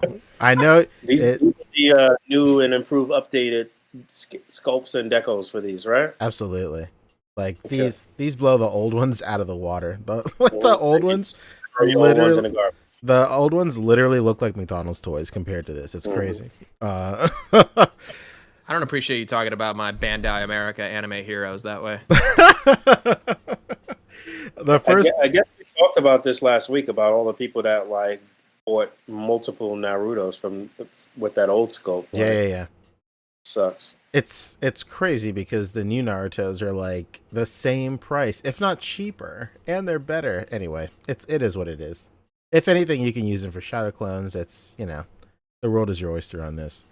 The I pre-orders. love that he doesn't actually come with the Chidori effect, but then they just photoshopped it on here. He does come with a. No, you're right. He does not. Sasuke comes with a Chidori, and it just pegs into his wrist peg, so you could definitely swap. If I it can on. correct you, Okay. he comes with the 1,000 birds, which is different than Chidori. Oh They're shit. two different techniques. Hell yeah. I think the headband's ironic. There's a hidden leaf logo on there if you look close. Okay. Is Naruto still ongoing with current episodes right now? Boruto is, which is the sequel series. Got it. Okay. That's what, Naruto's son or some shit? Yes. Way to suss it out, Way to suss it out, Boog.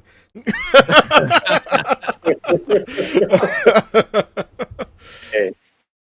the pre-orders for this one up at 3 All I a.m. know. I don't even That's know it. shit. That's it. The pre-orders for this one up at 3 a.m. and then they sold out immediately, and then they went back up at 5 a.m. and they were up for a while because I woke up randomly at like 5:45 a.m. And a cold sweat? You could say, and I was like, what's going? I check my phone and I see all of the Discord pings for SH Figure Arts roll and pre-order news roll. Reminder, if you want, please join the A.C.B.A. Discord. If for any, it's a great community for sure, but if anything, so you can assign yourself a role for the figures you like, so you can get pinged for these midnight drops or whatnot, because you get the ping right on your phone, and then usually with a link to pre-order, and then a lot of these guys that stay on their phone and stay on that have their ping set up and rolls set up, they get their pre-orders no problem. So Super great. But I saw my pings for like 3 a.m. and then at 5 a.m. and I was like, oh, it's 5:45. There's no way. And then, luckily enough, Kakashi was still up, so I definitely got him. So I'm very, very grateful. I might actually cop these for Little Kendall. Actually, They're very nice. Yeah, she had the original ones. I think she still has them. Hell yeah, dude. These are very, very nice. So they did this. They actually, the biggest news here, if you want to go and look up a Purunga figure, just a whatever has Purunga on it. There we go. So, And how did I know that was him? Oh well, hey. I was about to ask you the same thing, man. Good job. Had so much growth. There you go. I love oof in the comments saying Fabio's too much. Listen, if anybody ever tells you you're too much, you got to tell them go find less. You deserve better, kings. Incredible. Comment of the night for sure. The big news about this Purunga, we talked about him last week. We speculated if he was going to come out at all. We speculated a whole bunch of stuff, Rick and I. This morning, they hit us with the publication. I think during the website always puts out a calendar for what's releasing in the next coming fiscal year, I believe. And Purunga showed up. Dragon Ball SH Figure Arts Purunga and Dende Shining Dragon Ball set is coming out for 2,400 yen, which equates to 180 USD right now. And it's real, baby. It's coming out for sure.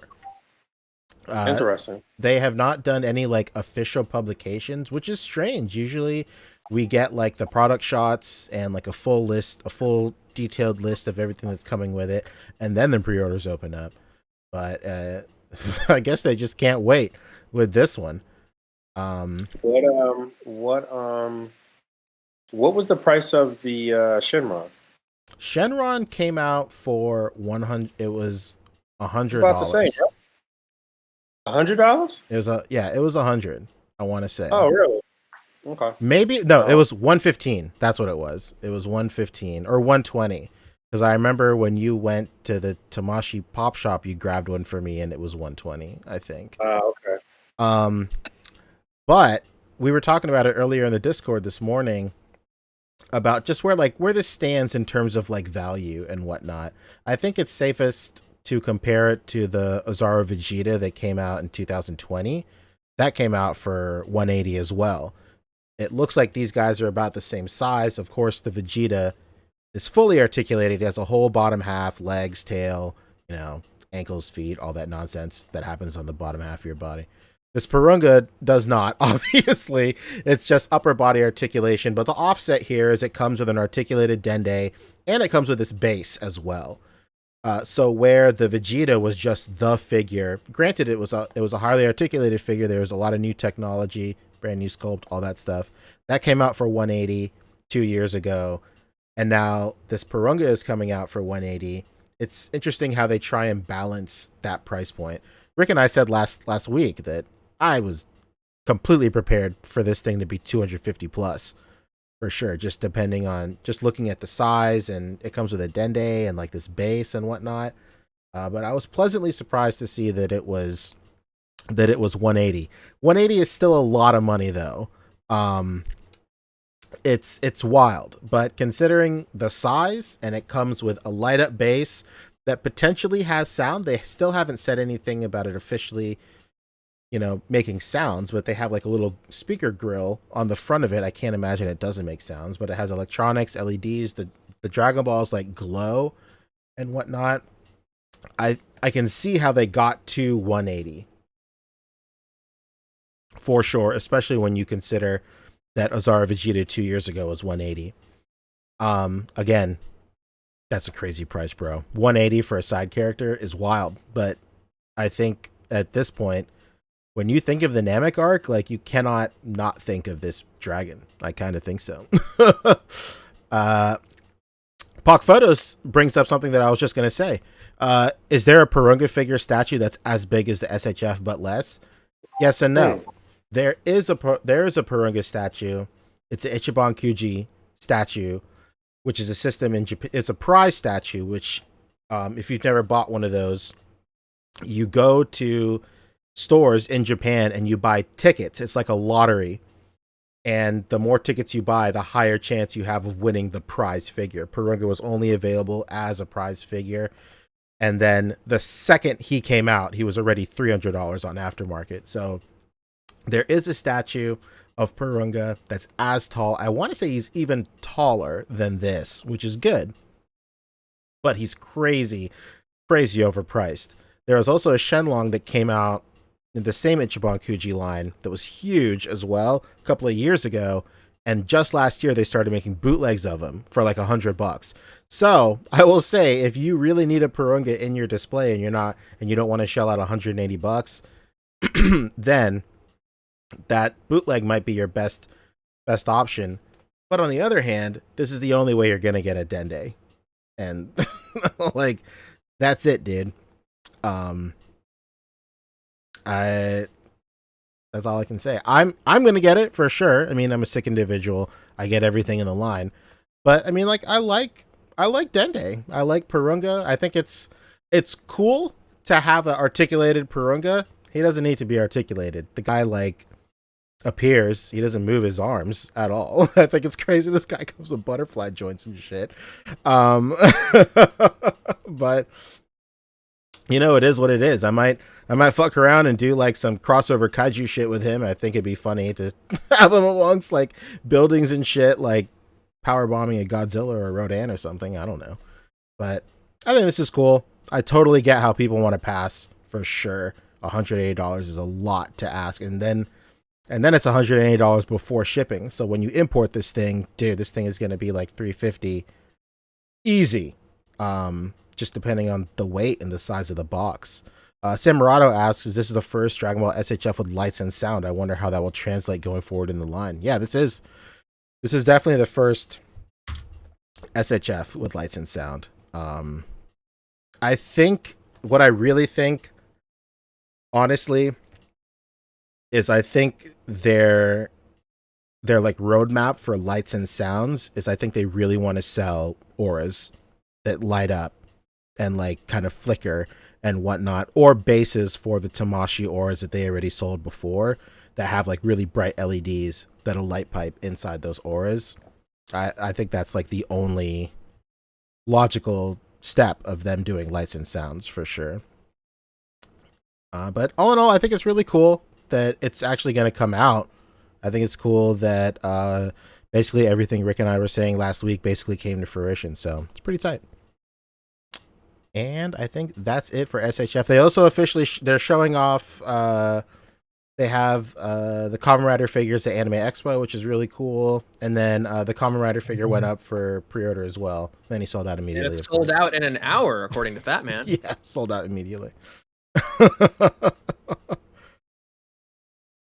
But yeah, that's it. If we're talking Anime Expo, there's some serious drama going on. Yes, there really is. You see that thread I posted, Boog, in the chat? Wait, what? Say it again. Anime Expo is there's some drama going on. Yeah. I wasn't quite sure what was going on there. But can you give me some context? Yeah, take it away, Fabio. Pull it up. What's And the tea, I take baby? ownership of this because this is happening here locally at the LA Convention Center. Oh, of course. LA Convention Center is notoriously awful, to be honest. So it makes a lot of sense. But the idea is they're forcing somebody on Twitter, the Asahi Apologist, great name. They're saying, hey, Anime Expo, what's up with the way your vendors are being treated? Yesterday, they had to wait for people to finish chatting on their phones and smoking to check in. And now they're forcing vendors to throw all of their food and drink to enter, meaning those of us who don't have a big booth, don't have extra help to go 12 hours without eating or drinking. Blow it up on Twitter. This is inhumane. The Anime Expo staff is joking about all of the free food that they're getting. The woman in white in this picture, I'm sorry, I said that wrong. The woman in white. White. Yeah. in this picture confiscated homemade sandwiches from a vendor, then laughed at them and told the other staff members they were going to have a bunch of free sandwiches for lunch now. Oh no! Yo, Doesn't help that she's not a WWE superstar, huh? man, yo, it's crazy, and every time I always hear about like food horror stories from anime, specifically Anime Expo. Like it's not San Diego Comic-Con held in the same center, correct? Or no? No, San Diego Comic-Con is in San Diego. Oh, I'm a fucking idiot. I'm sorry. Isn't there another con that happens in this center that they never ever do the same shit? Like it's Kamikaze / Okay. LA Comic-Con now. Yeah. That's what I was thinking. My bad. Yeah, like there was one of the guys from Mega 64. They had like a hot dog with him or something, and like the guy made him eat the whole fucking hot dog in front of him. Because he wouldn't throw it away. It's fucking crazy. Yeah, dude. Yeah, and they posted this as well. Someone had to, after they had to throw out their food, they had to buy food inside the convention. They paid $20 for 2 muffins and 2 bags of chips. No, that's rough. Options are very limited for those with, any other kind of food restrictions or whatever. So yeah, they're just trying to blow this up on Twitter. Let's see. They won't check anybody in for an hour while they sit and eat sandwiches. Lady in the left screamed at some guy to go get her a soda if she wanted to talk to her. Like, what TF? Welcome to Anime Expo, everybody. This is what the vendors deal with at these big conventions. And that's actually pretty against the actual LA Convention Center rules. There was another thread that showed like, yeah, vendors are allowed to bring in food for like personal consumption, not like to sell and distribute there. Mm-hmm. But that's like, if it's just the people at the check-in booth who get to decide that, then they could just be like, I don't know, man. Those sandwiches, look, you're trying to feed 20,000 people at this convention. I don't know if I can let you bring those in. How do I know if you're not going to sell this fried bologna, huh? What's going on? Exactly. Yeah, pretty outrageous stuff going on over there. That's crazy. Yeah, this is all the food that they confiscated, and literally just grocery bags of people like bringing in their food for the day. Ridiculous. Yo, this thread is pretty wild, man. I just been sitting here reading and looking at the pictures and shit. Yeah. And this is for like the vendors, not the actual people at the con. Right. Yeah, that's not right, man. That's not right. Yeah. Oh man. It's wild. So yeah, go check on Twitter if you want to see what's going on over there. If you want to read through this whole thread, blow it up, make it famous. Oh, God. Yeah, whatever. And I wasn't going to go to Anime Expo anyway, but something like this. That's a result of the staff that's working this event that are not into anime in any way, shape, or form, that probably hate these type of people and hate these conventions, and like, they're probably mad condescending to all the people here, and like, I could totally see what this dynamic is like. Like they literally bullying these nerds right here. Yes. Like that's what's going on. That's crazy. 12 hours with no food. Hey, this is the girl in the white who you put in your picture. Oh, no. Woman in white. I'm really sorry that this all happened. The communication, information, and planning that goes on in these events is so bad. I've never worked any event like this one before, and when I showed up to my shift today, the security guards told me right off the bat that no food or drink was allowed, so I started enforcing it. I really shouldn't have joked about it, and I definitely didn't mean to make anyone feel as though I was laughing at them. Well, she's doing good damage control. I wish you had also heard at times, and well, I wish you would have also heard that times I and the rest of the staff there said how bad we felt about this miscommunication. The security was under the false notion that there was no food or drink allowed, and that's what they told me when I arrived on scene. It wasn't until it was too late that someone came and corrected us. Most of us were just hired within the week. All right. Well, I don't know why she would. She didn't need to respond to that. She should have responded to that, honestly. But whatever. All right. Anime Expo. This is going on through Sunday or what? Sunday, maybe Monday. Usually these things spill over into Monday, but I'm not sure about this one. It is until Monday. Yeah, Okay. it's till July 4th. July 4th. Yeah, you tell him, Jensen Ackles. Not cool. Jesus Christ. Hey, man, that's not cool. So that means we'll be getting quite a bit of reveals throughout the weekend, huh? Yeah, there's some reveals happening right now. The only thing that I really care about is well, all right. So let's keep on talking about SHF real quick. They posted that their No Way Home figures are going to be displayed at the they'll be displayed at the Tokyo store soon. Who knows what that means? Wait, does that mean this weekend or what? Does it mean what? Just soon. I said, does that mean this weekend? Who knows what it means? It just means soon. Who the fuck knows? I haven't really been feeling the SHF Spider-Man figures like that, so I don't know, man. Unless they do something unique and different. If they're giving us the same Tom Holland scope that they've been giving us, Oh, I'm gonna fucking shit myself. they could keep that shit. I mean, like the same Tom Holland sculpt for Tom Holland really wouldn't be crazy terrible. Yeah, I mean, I like the added articulation and the actual posability, but that whole like new pelvic joint that they implemented a couple years back, like I don't know, it looks so odd on the smaller Tom Holland buck that they're using. Interesting.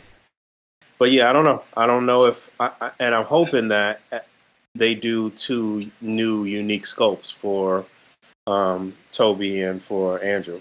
So They better be. There's absolutely Or I, who had no no way they intention of won't. getting them, won't get them. I feel like if they were to just like half-ass it, these would have been out. If they were just on the same buck, like That's true. I feel like because it's taking so long is a pretty clear indicator for some serious R&D happening with these figures. Hopefully, It really is crazy that none of the major companies have given us No Way Home figures from the other 2 Spider-Mans. Sure, I mean like the quickest turnaround they could have possibly done is Tom Holland. I mean, if we've always seen like how tight-lipped Marvel is, especially for like Endgame and Infinity War and stuff like this, but this was on a whole different level. Like they didn't. I promise you that these guys didn't even know that Toby and Andrew were in this until the rest of the world knew. Like usually they give toy companies like a year heads up or something just to start that Or process. at least give them the concept art. Yeah, or something like that, just so they could make it within a window. But like, the simple fact that we haven't gotten any No Way Home figures already, to me, says that R&D started the day the movie came out, when it was basically confirmed that they were there, because why waste assets and company time on sculpting figures that might not even exist, right? That they can be incorrect the first time and they can double dip and give them to us again correct. That's basically the American way. Absolutely. Are we to assume that this is going to be a 3-pack of some sort? I don't think so. There's I no doubt way. that. Have they ever done multi-packs? Yeah. Nah, well, no, they've done a 2-pack. They definitely did the homemade suit Spider-Man and Iron Man in a 2-pack. And that's actually one of my favorite releases from them. It's a great figure. Yeah, they've done a 2-pack, and then they've done like package deals. Like when those Avenger figures came out like a year ago, they had a special price if you got Thor, Cap, and Hulk all together. Yes, absolutely. Yep. They did that. So maybe they'll have some sort of special price with this. It's going to be a complete nightmare if these all drop the same day. That thing that they did with the Cap, Thor, and that whole thing, that shit sold out mad fast. It really did. Even get it. It was super sold out, and then 2 years later, it was on clearance. And that's when a lot of people grabbed them. It was on clearance earlier this year. During Golden Week, they were like $20 or $30. It was crazy. If they did this as a 3-pack, what do you think they would sell this at? What was it? Oh, a 3-pack? Maybe like 100 and 160. That way you Mhm. get like 20 bucks off, maybe. Mhm. I can see that. Yeah, I could see that. I don't think they would do that though. I No. think it's probably more economically fruitful for them to break this shit down and give you each one with the right amount of accessories For and sure. a mask head. That's gotta be with each one of these, no question about it. I can't wait to see how they fuck those up. It's gonna be Yeah, great. they gonna fuck it up. 100%. Now, I will say that the most recent Tom Holland head that they gave us was pretty good. Hmm. Uh, it was the what were they labeling this? It was like the battle. Well, it was supposed to be the battle damaged ones. What were they labeling them as? There was an Iron Man, and his head sculpt didn't look that great. It was just like Final battle, final battle Infinity War figures or right? whatever. Final battle edition, right? So the Tom Holland head sculpt was good. The Iron Man, he looked like he was coked up or some Yeah. shit. Like, Dude, those Iron Man heads always look crazy. I got the suited. I got the first appearance one, the box of scraps in a cave one, where he came with the separate torso and stuff. That head yeah, sculpt is fucking kooky, dude. yes. It's better than the Final Battle Edition head sculpt, though, Oh for sure. no! What? That's Yeah. crazy. But yeah, they be fucking up the head sculpts. Pepper Potts' head sculpt was really good. True, it wasn't bad at all. And then Mofex completely shit on it. Like the Mofex Pepper Potts looks really good. I don't have that figure. I haven't. I didn't didn't. realize it was my FX one. I didn't even bother. I had the SHF. I'm cool. I'm not trying to. I'm Man. feeling kind of dumb because I just got the Mofex in-game Thor, and I talked Mhm. about this last week, and I don't have the cat. Iron Man's not out yet, right? For Mofex, the Mark. No, not yet. Okay, yeah. I don't know how I'm gonna get this cat. Shit's super expensive. Yeah, who knows? This store looks like so much fun to go to. Look.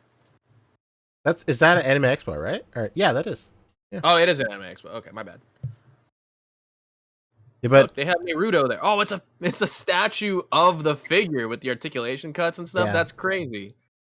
Mm. they first started doing that with Dragon Ball, I think, and now it's split over into Naruto. It's great, dude. That's so super cool. Yeah, man. Tachyon saying people are getting Iron Man in hand, so apparently it is. Yeah. That. Seen that? What, the Mofex Iron Man? Yeah. Really? Final Battle Endgame one, yeah. Looks like the Mofex store is still in stock on Big Bad Toy Store. Hell yeah. I did see Pepper Potts right at the top. Rescue, rather. That's in stock as well. 104 for her. Hang on a second. Is this a female Ultraman? Because he looks hella busty. Could be. Could be. From the anime that was on Netflix, right? Am I bugging? Yeah, there was a Netflix Ultraman for sure. Hell yeah, I guess that does it for SHF. Okay. Yeah, that was the last thing here. This Predator Common Rider. Hell yeah. I don't know what it is. What's next? The only thing for imports, Oh no. I shared an Android for Mob Psycho in the group chat. That's the only thing I really want to talk about for imports. For years, we've wanted a Mob Psycho figure. An Android is being made. I mean, that's a glimmer of hope, I guess. So I'm very excited. I'll probably buy this just to support the line. I mean, anything that gets me close to a Mob Psycho figure, I'm gonna do it for sure. Big shout out to my sister who said this figure looks ugly. Fuck you, Brandy.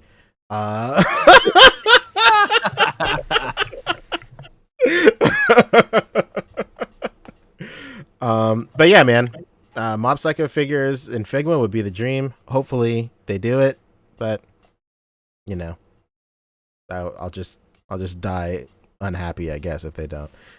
All right, that's it for imports. I don't know. There's a bunch of other stuff. There's a bunch of other stuff happening at Anime Expo, but not a lot of stuff that I'm well versed on. Yeah, I so- wanted to bring this up just because Rick got this picture. For yeah. the sea of super spreaders at Anime Expo. Yeah, they're fucked in there, dude. Damn. I do see masks though. There's quite a few masks. That is true. Yeah, but when you're Whoa. ass to elbow, like, bro. Yeah. This is a super spreader event for sure. Damn. And yeah, the Mafex Iron Man is sold out, as is Captain America. The ending price before it sold out, $142 for Captain America, $139 for Iron Man on Ooh. BBTS. Sheesh, dude. Well, crazy. I know we have Puck Photos in the chat, so he's going to want us to mention some of these new McFarlanes, huh? What are we saying? We get into a little McFarlane Oh action. my god. I had a slew of reveals Oh this past god, week. why? We're so- You love them, dude. Come on. Make it quick. Let's make it real quick. No, we've seen these. Move on. We God. have? Okay. Oh, yeah. We're No. talking about the Soka. Saw Remember this. Soka? Fuck this. Move on. What about This looks Momo terrible. makes his McFarlane Toys debut alongside a new 7-inch scaling action figure. This looks fucking awful. This looks like the actress that played Ong in the fucking show. In the play. Like, fuck off. Like, I don't want this. Well, at least the little animal looks pretty good, and so does this head sculpt, right? No, the head sculpt looks awful. Completely off model. Looks terrible. I was just thinking how much I love these big visible pins. Yeah, they look wow. So along with that Ugh. little teaser, the next wave of Batman 66 exclusively at Target, June 30th. That was yesterday, right? Peg warming Yes. in a shelf near you. God Look damn. at You- Pretty much, yeah. I even I had my uncle in town who he's originally from Venezuela, but he's been living in Mexico, and he's a big Batman 66 fan. So he was in town, and we like went to a Target, and he came with me into the toy aisle. I just kind of wanted to see, and then he saw these on shelves. Now not this wave, but just the ones from McFarlane. And a few years ago, I had gotten him the Mattel ones. So he had the Batman Robin 2-pack where they're like climbing up the window. Mhm. He got the Batgirl like right before the actress passed away. Mm. So he has like a few of the Mattel stuff that I got him into a few years ago. And he's looking at these new McFarlanes and he's like, ew. Hell yeah. Your uncle's a real one. Who has no real foot in this industry. He's just looking at the figures, you know, compared to the ones that he has. And if even he can tell the Mattel stuff is better from back then, then I don't think anybody else has any excuse. You're lying to yourselves. You're lying. These You're are bad. lying. They are bad, and not bad meaning good. So here's some more Avatar stuff. Looks awful. Yeah. What about this this Prince Danny Zuko? Absolutely terrible. What? But the texturing. There. Yeah, sure. Uh-huh.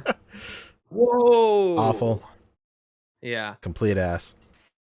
What about 5-inch line? Bro, it's a completely different person for Aang right here. He looks completely different.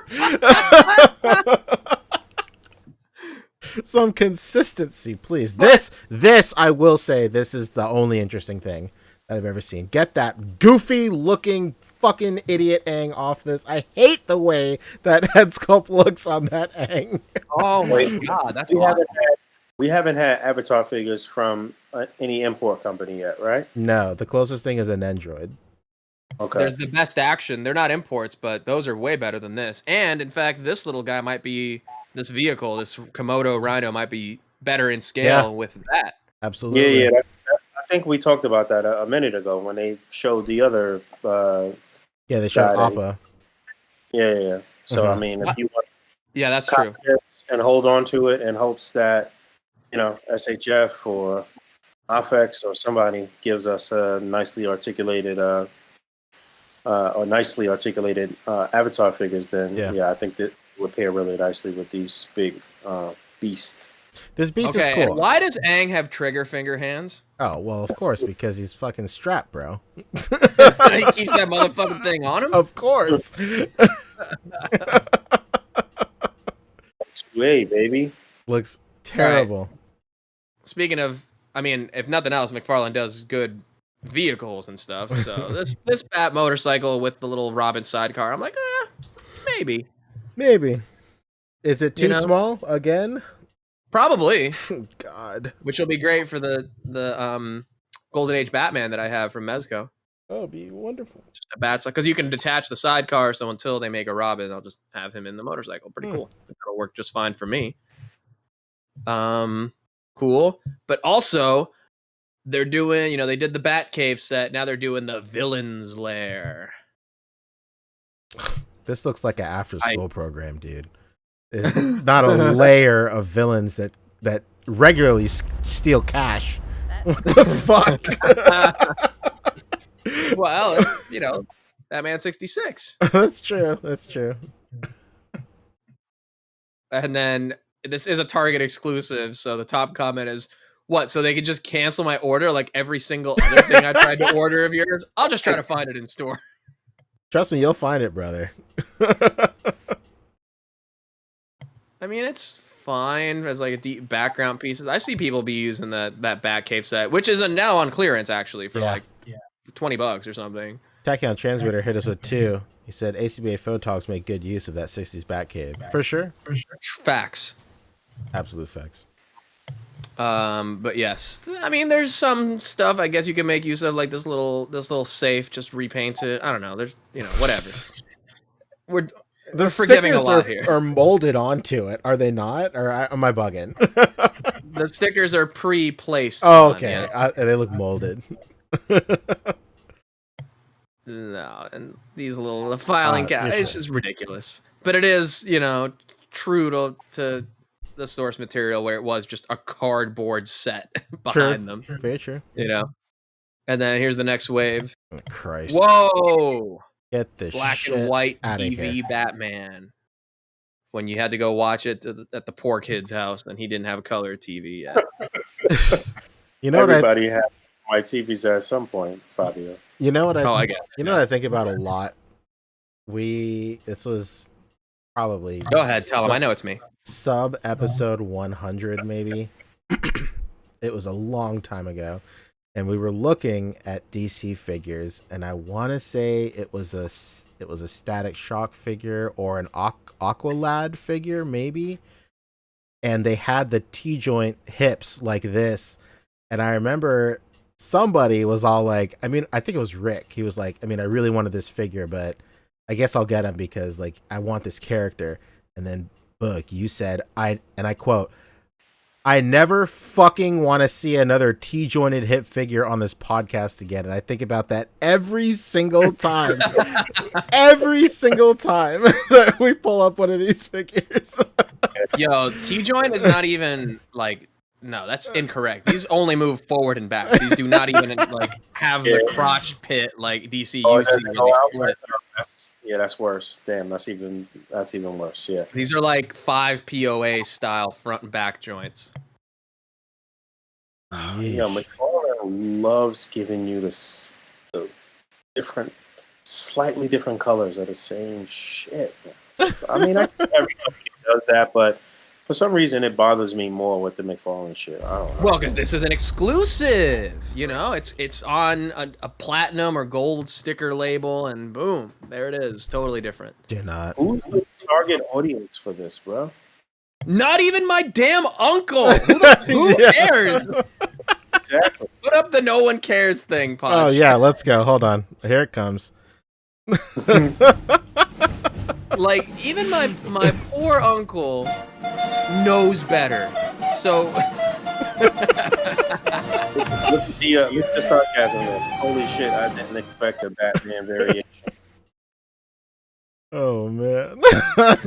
I sense a little bit of sarcasm in that. Yeah, that's what I said. Yo, Pock Photos is saying exactly what I was thinking. He said, Poncho, this table is a good alternative to the Figure Arts Goku eating scene. That's exactly what I was thinking about. Fucking McDonald's Happy Meal ass looking. version of that thing. Yo, Christ, even dude. these chairs are just like, What type of design is that? Like, what? I don't understand. I do like the actual table and tablecloth type of situation. It does look very old schoolish, you know? Mhm. That could work for something. So wait. This whole table thing, this is a whole play set? What is this? Yeah. yeah, it's like they did with the Bat Cave. You know, Oh, it looks like it's villain's lair. 3 walls and it's the villain's lair. And it's too What's small.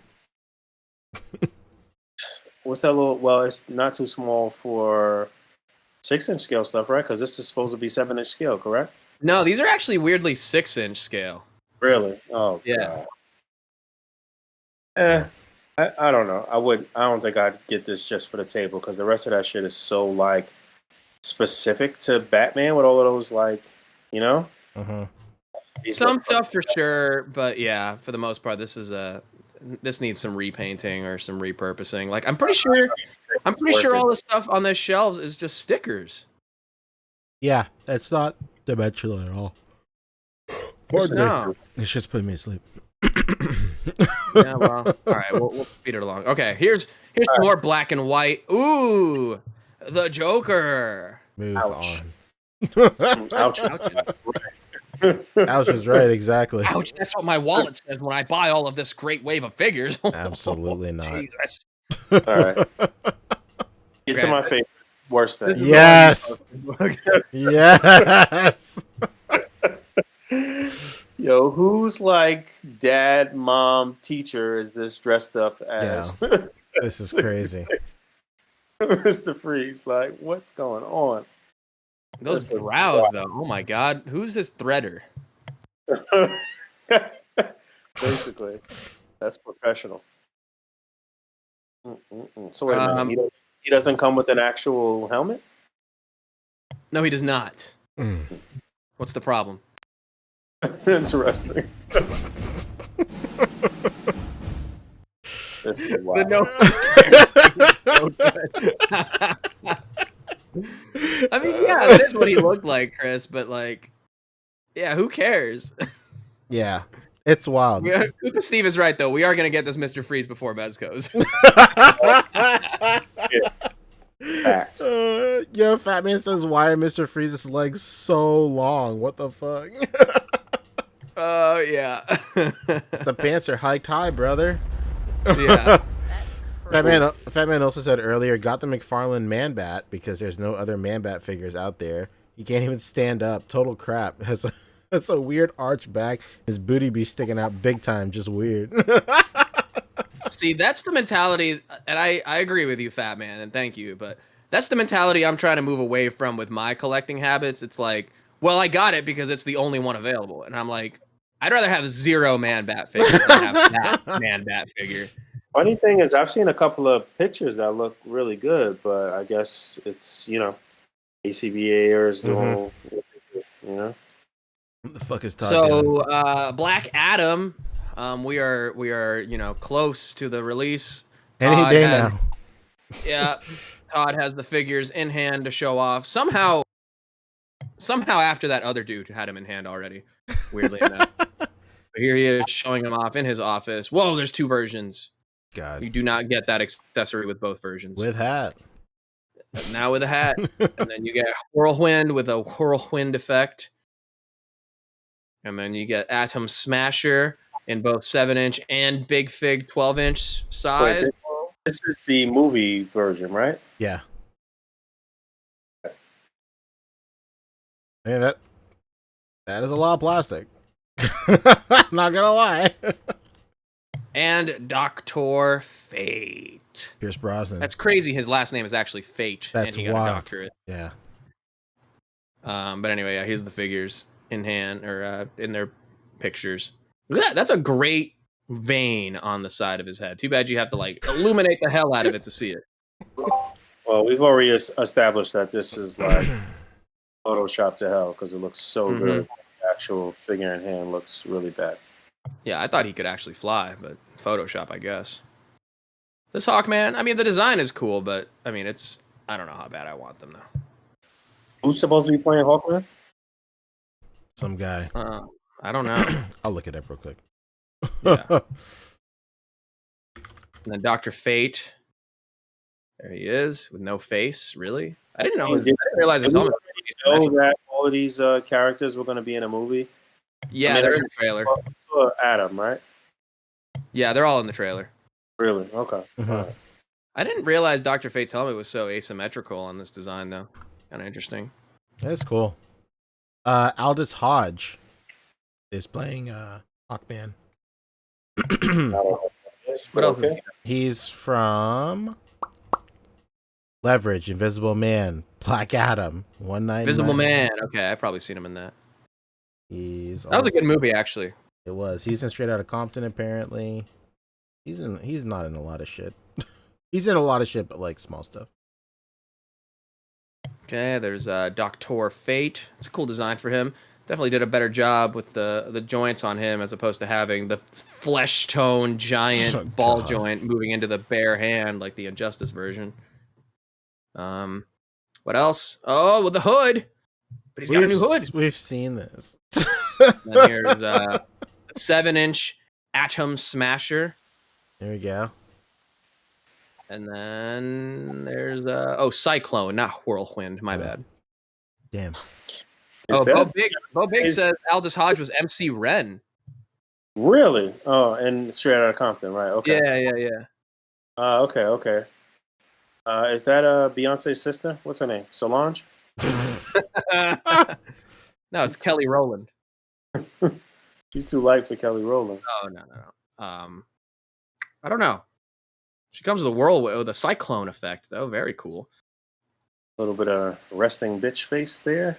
Throwing Maybe an elevator dio. Well, with the texturing. This is the Mega Fig Atom Smasher. Yeah, it's a Which difference. is not even like that big. Yeah, it's a difference of 12 5 inches. Yeah. It's 12-inch compared to the 7-inch. Yeah, not huge. It's so strange. And then the other, I guess, new figure or new character we haven't really seen in any form. We haven't seen this guy at all. Sabak. Hell yeah. Guy looks like a D&D. All right, so we got a lot of things happening in this movie, huh? Yeah, I don't know that I want this sort of Satanism on my Target shelves. I mean, Truly look at not. this. He's got a whole pentagram on his damn chest. I'm thinking Carved in there, ritualistically scarred. I'm thinking about going into Target with a Beats pill and playing "We're Not Gonna Take It" and marching through the aisles. And don't forget to you call not me. your mask while you do it.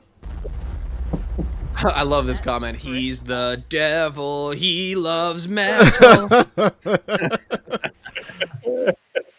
Fat Man says, I hate how McFarlane calls some figures deluxe, yet they come with no accessories or anything. My man bat isn't even painted on the back, so why is it $41? Bro, you got scammed, dude. Oh, It's no, plain and dude. simple, unfortunately. Well, he calls it deluxe. That's why it's $41. True, it is his word. His word is his bond. All right, cool. Oh, let's get out of here. Are we done? Let's get out of McFarlane. Man. These look awful. When's this movie due again? Any day now. According to The Really? Rock, I don't know. The Rock's been saying that for what, 5-7 years? Like, he's been saying it for 7 years, right? And apparently it's going to be great, and it's going to be worth it.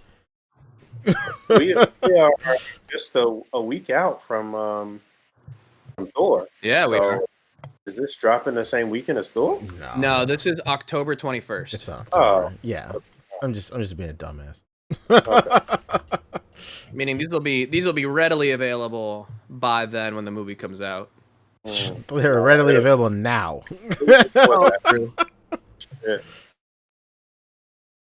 You'll be done with these shits. They'll be on clearance by the time the movie comes out. Oh, that's perfect. Yeah. It's truly perfect. That's exactly when you'll want to pick them up. Yeah.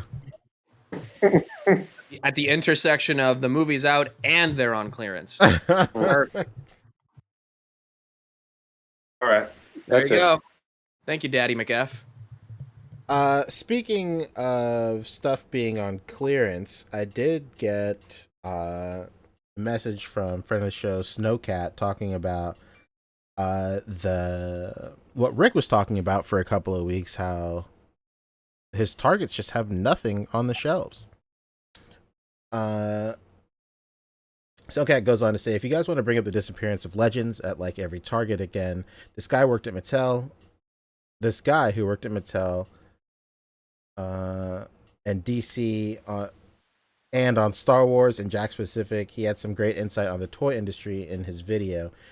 He has a couple of vids on why legends have gone at Target. Kind of chalks up to a variety of factors like content not performing well, Eternals, Shang-Chi, as well as waves like Age of Apocalypse that a lot of current people can't immediately associate with doing poorly, contributing to poor sales and a lot of stuff being put on clearance. On top of that, the increase in price and stuff, and a lot of people aren't buying it, caused Target to take a step back and rethink legends, at least for the time being, is what it seems like. Of course, this should be taken with a grain of salt. Things could change with the release of Thor and new waves this year. It could just be downtime for Marvel Legends, but I still wanted to share since you guys have brought it up a few times now. So yeah, thanks thanks again.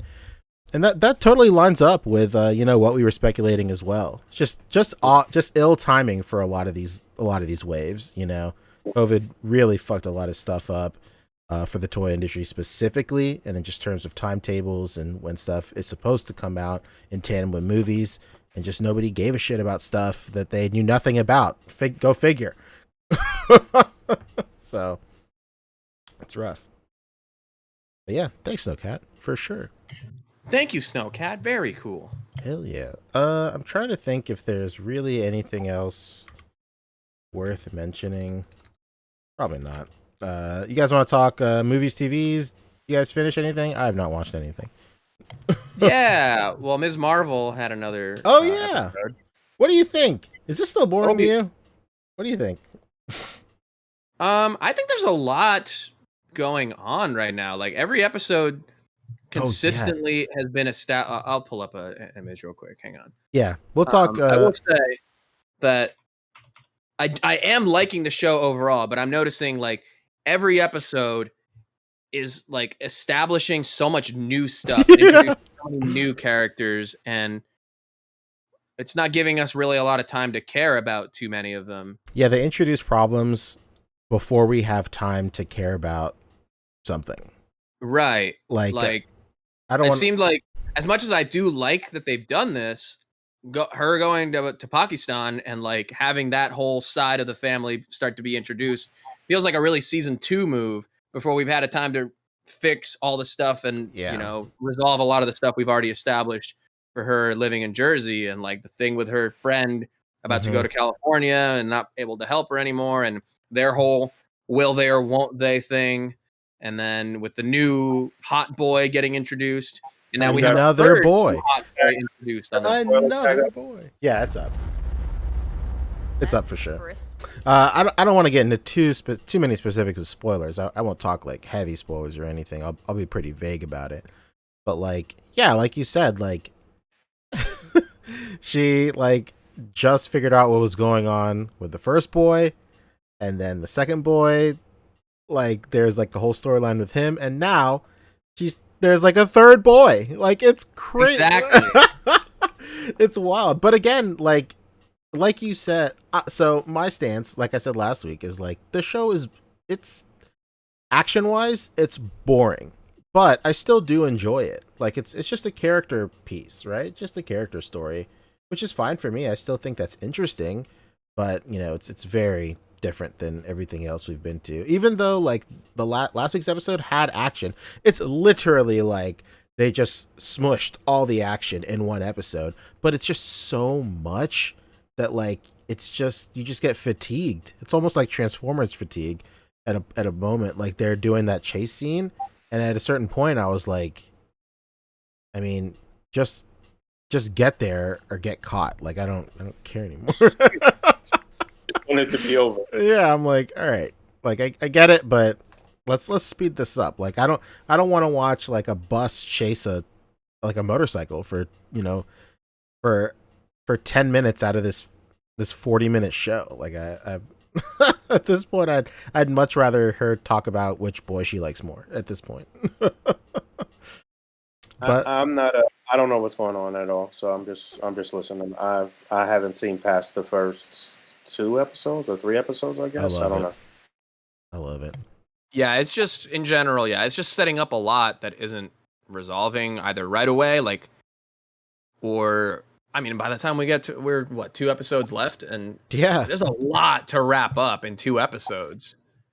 And now we've had kind of a time jump. Like, I don't know, it's definitely a lot. I am liking it like moment to moment, but if I'm seeing the forest for the trees, then every individual thing I'm liking, but then the overall picture that it's painting, I'm just like, where is this like really going, and how are they going to resolve so much of it? It's a lot. It really is. But I am still liking the overall tone of the show, Mhm. her as a character, the stuff that they are establishing. I do like, but again, just from the overall picture, I'm like, how are they going to like resolve all this? It's a lot. Like, there's still, the friend back home, and then there's the boy who's going to California, and like all that stuff. It's just a lot to have to wrap up in 2 episodes, and she's like halfway across the world now. Hmm. And Yeah. back in time. Yeah, sorry, I am doing spoilers. Oh no. But yeah, it is like you said, it's just a lot. I don't really want to say anything too harsh. Of course, like the series hasn't wrapped up. Maybe they might just be able to do something within 2 episodes. I have no idea. I don't have any concrete opinions on the show so far, aside from the fact that I like it. I think it's cool. I think the representation of it is like the coolest part about it. Mm-hmm. And that reminds me, I felt very represented in television this week, but we'll get to that in a bit. Okay. And now I understand. Okay, I didn't before. Frankly, I thought it was unimportant before. But since I felt represented this week, and now it's about me, then now I get it. Oh, that's true. Very true. Yeah.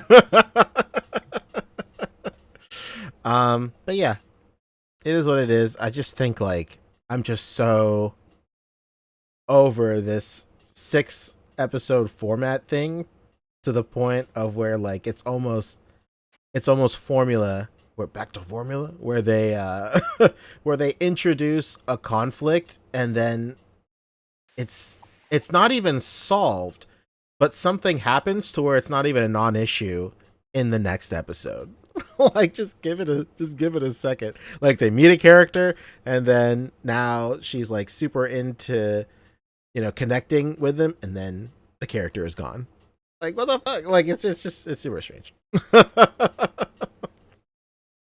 But I am liking just her as a character too. I like that she's like not into spicy food. Yeah, that's pretty funny. I think that's from the comics too, but I just think that's a fun thing as far as like, being American born and then going overseas to like, your family's home country and having to adapt to the food. I get that a lot. It was funny when they called her something different in the show. They called her like a A.B.C.D, American born something Desi. I've always known the term as ABD, American born Desi, but like when they said that in the show, I was like, this is it, baby. Here we are. I loved it. I couldn't believe it. Can you imagine in one calendar year, Ned's talking to his fucking Lola, and then we go to like Pakistan in the other one. It's incredible. Both my parents are very pleased. Ancho. Never in my life would I think that I would be able to connect to 2 MCU like properties this like this closely in the span of one calendar year. It's crazy. And you're getting an action figure. I know. Let's go. I love it. So good. Pretty cool. But yes, overall, I really am liking the show, and I look forward to it.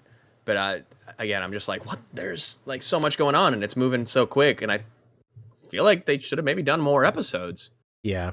1/6 shooter. I mean, Trevor brings up something very important. He doesn't think a lot of these loose ends won't be wrapped up just so they can just do it in season 2.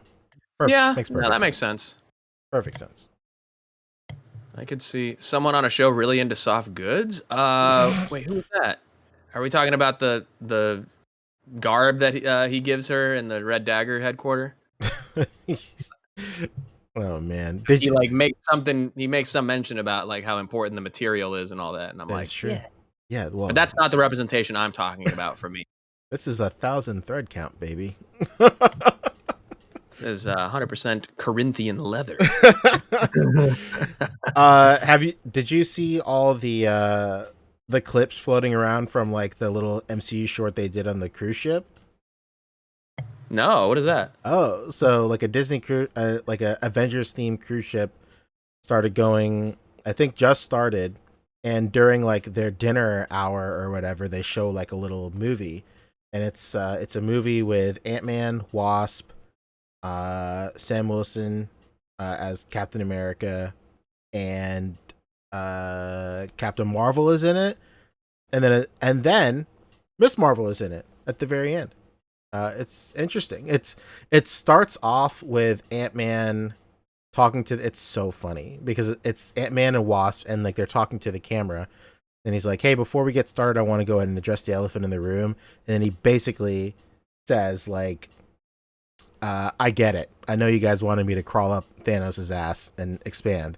And that won't work. And let me tell you why. And then, and then Wasp like cuts him off. She's like, "Well, we don't have the time." Well, that's not appropriate dinner talk. But yeah, it's got to be like a short, like something super short. The only clip circulating around is that part. Then there's another part where Captain Marvel just like she goes around and zips around and destroys all the enemies or whatever. Then her and Cap have like a nice little conversation, alluding to like their comic book relationship. Maybe if you want to dig super deep into it. But then Miss Marvel comes in right after Captain Marvel flies away, and then she's like bugging out and like geeking out over Captain Marvel being there. And most importantly, she's in like her final suit, like the very like MCU type suit where it's like tactical leather or some shit. I don't know, but it's just interesting that that clip has been circulating around where she's in like her final costume before the show even gets there. It's pretty interesting. Yeah, they are slowly building up to it, but Yeah. I think we're still again. And I think it was a couple episodes away. I think it was cool that in the last episode there was like that Ant-Man. It wasn't graffiti, but it was like just like advertisements. Mural. Yeah, mural. There's an Ant-Man mural, and then in this like cruise ship thing, she's in there with Ant-Man. So I don't know. Who knows what this means? Yeah, that's definitely quite a few Ant-Man references in this. Yeah, very true. All right, we spent a long time on Miss Marvel. What else is going on TV? That's literally all I've been watching. Boys just had another episode. They've been airing them early, actually, or I guess technically they air at midnight on the East Coast. So I've been able to catch them, 9 p.m. over here, and that's midnight, meaning it's Thursday, right? Friday at midnight on the East Coast. So yeah, 9 p.m. Thursday for me. Got it. Okay. It's been nice. You watched it already? Yeah, I did. It was quite good. Okay. One of the big like fan theories that people had was confirmed in this past episode. So glad to see that they didn't try to like, they went with the obvious thing, not because it's like obvious, but because it like makes the most sense and is actually good for the story. And don't spoil it. Excited to see where it's going for sure. Los Muchachos. It's the best show. I saw a Facebook reel, I guess, spoiling the end of the Boys comic. Pretty great. No attachment to the show. And I was just like watching it. It's deviated so much from the comic book. True. I don't think it's really gonna mess up anything.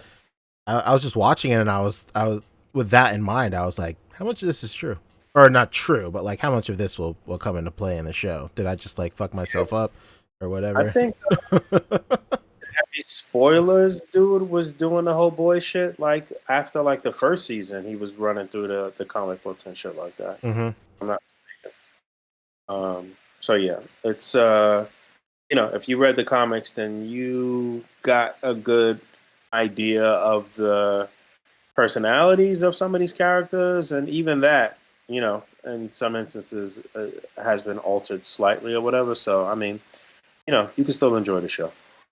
It's not like what's the other cartoon that we waiting to come back? Invincible, which was almost identical to the comic books, right? Yeah, pretty much.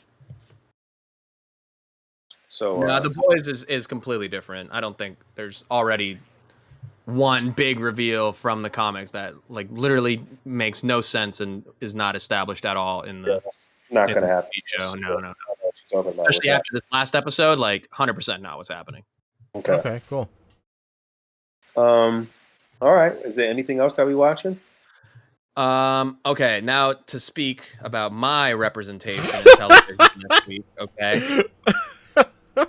Everybody needs to go watch Volume 2 of Season 4 of Stranger Things. It's only 2 episodes. Okay. Is it really only 2 episodes? Episode 1 is like episode 2 hours.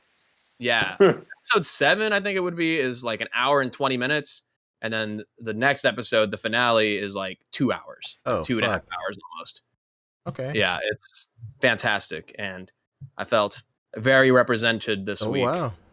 in the show because of, and I have been really for the entire season because of the Eddie Munson character, you know, the intimidating but well-meaning metalhead who has to play metal to save the day, and it's Oh, no. Why'd you say that? badass. Why'd you say That that? sounds terrible.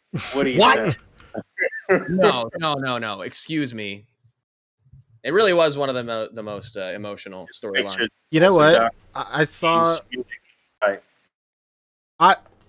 I'm a phobia. I think that sounds rad as fuck. But like I watched the trailer, and that spoiled it. Like, I mean, it's in a trailer, so I guess it's not really spoiling it. But I saw it, and then by using basic cognitive thinking, I was able to piece together what that means, and I was like, oh, that would have been nice not to know.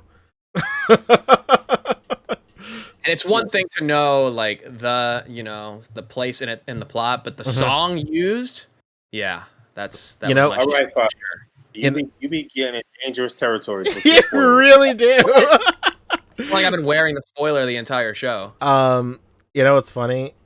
I heard when I was what my wife is downstairs was downstairs watching it, and then I heard a song, and then now I know. And it's fucking awesome. All right, let's move past Stranger Things 2. Oh, sure. We get to talk about Poncho's dual representation in the same calendar year, but as soon as it comes around for me, let's move on, right? Okay. Oh man. This is the worst kind of discrimination, okay? The kind against me. What else is worth watching? Come on. Well, it is worth watching. You gotta watch Stranger Things before Volume 2. It's all- Stranger Things is great. I'm just saying, what else is out there that we might want to direct people to? TVs, movies. I've been Or- watching The Old Man on Hulu. What is that? What is Pretty that? solid. Somebody else told me about that actually. Yeah, it's Jeff Bridges, and he's basically old Jason Bourne. Oh fuck yeah. awesome. Yeah, speaking of Yeah. Jeff Bridges. Is it a Western though? It's a what? No. It's not a Western. I'm thinking of a different show. No, Okay. no. It's like a spy thriller. It's awesome. It basically has that scene of like bunch of CIA dudes staring at a monitor, going like, "Jesus Christ, it's Jeff Jesus. Bridges." Jeff Bridges. JB, it's a different JB. But, it is cool, and he has these like 2 like super trained Rottweiler dogs, and they're just badass. Hell yeah. Yeah, that's the other show. I'll probably watch it because I didn't catch the new episode today because I had to go run my errands and stuff. But yeah, there's a new episode every Friday, and I got to catch the one for today. Pretty solid show. Wow. Yeah. It's like kind of like historical in a way, as far as like it's about kind of like the 80s, like Cold War, and then its repercussions in modern day. Oh. So it's interesting, yeah. Hey, you know what I want to watch for the first time ever? What's that? I want to watch Blade Runner. Never seen it. Oh, really? Oh, Never seen it's it. good, dude. I've The seen. original one is right? Yeah. Make sure you watch the final cut. Okay. the remake is pretty entertaining as well. Okay, I've seen Well, it's a clips. sequel. I've seen. Oh, okay, that's very Yeah, interesting. that's true. That's true. It is a sequel. Yes, yes. I've seen clips for years. I've seen it in bits and pieces, but I've never watched it all the way through. Yeah, you'll never guess the stupidest shit. The stupidest reason I want to watch it. I was playing Cyberpunk and I found the Easter egg for Blade Runner, and then I was like, "Oh fuck, yeah, this is really cool. Yeah, I better watch this movie." Yeah, dude. Yeah, check out the original and then Oh. check out the one that was made of some years back or whatever. Hell it's, yeah. Yeah, it's good. It's good sci-fi shit. Sure. Yeah. Yeah, I'm, like, good, super- neo noir. Yeah, I'm like super into like neo noir, cyberpunk type shit.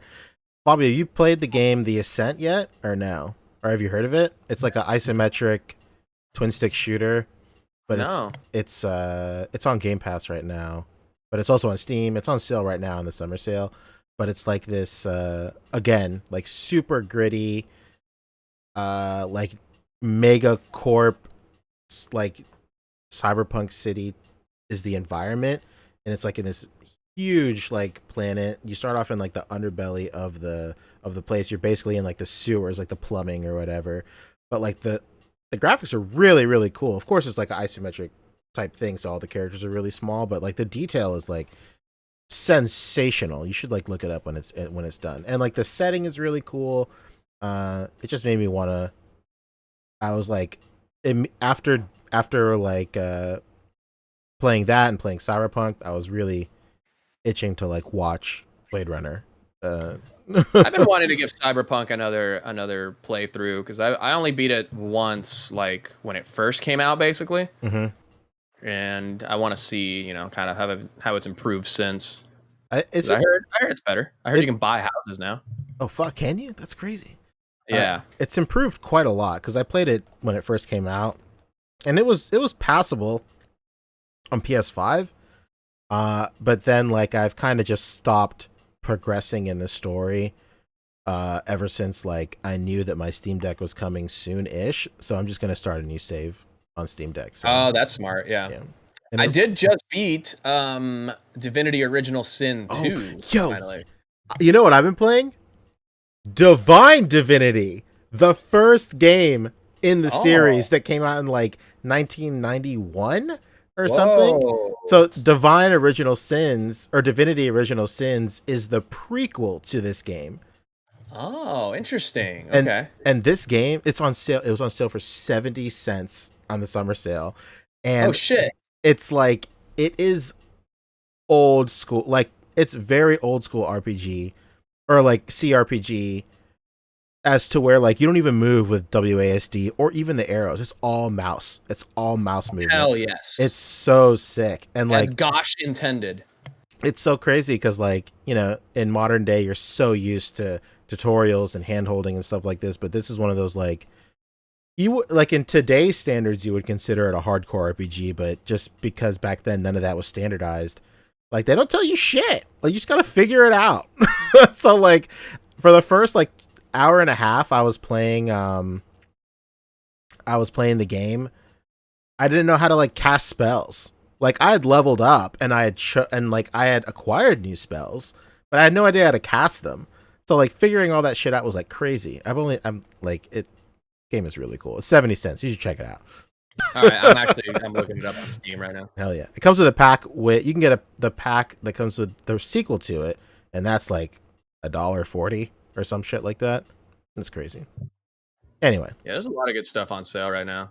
I did just get Boog. I don't know if you probably don't have any game console, do you? He has a PS4 that he never opened. I have game consoles, but I'm not playing any games. Oh, because you should check out TMNT Shredder's Revenge. Oh yeah, that's a good game. Everybody's playing that. It's like the old school, TMNT arcade game, but for consoles. Yeah, it's like roller, beat 'em up type of stuff. Yeah. So it's on all of the newest consoles right now. Mm-hmm. Yeah, and Xbox and PC have crossplay. Hell yeah, brother. Divine Divinity, is that what it's called? Mm-hmm. Yo, the first it's like so you pick when you're picking your classes. like they all have like voiced lines, and the first guy that you click on, his first line is, "I'm a bad boy." It's so fucking stupid. That's awesome. It's That really is 70 cents. incredible. Holy shit. It's You are not kidding. incredible. Okay. Yeah, so that's what we're playing. Never thought I'd Is talk this about that. multiplayer at all? Oh wow, it's from 2002. Jesus. Oh shit. Okay. Damn. So it's really not that old. I mean, 2002 is still old, but still no Dude, WASD or anything. I thought for Wow. sure it was in the 90s. Anyway, whatever. But yeah, I guess that's it. We're kind of just fucking around right now, huh? Yeah, for sure. I guess the goodest time as any to remind people, no show next week.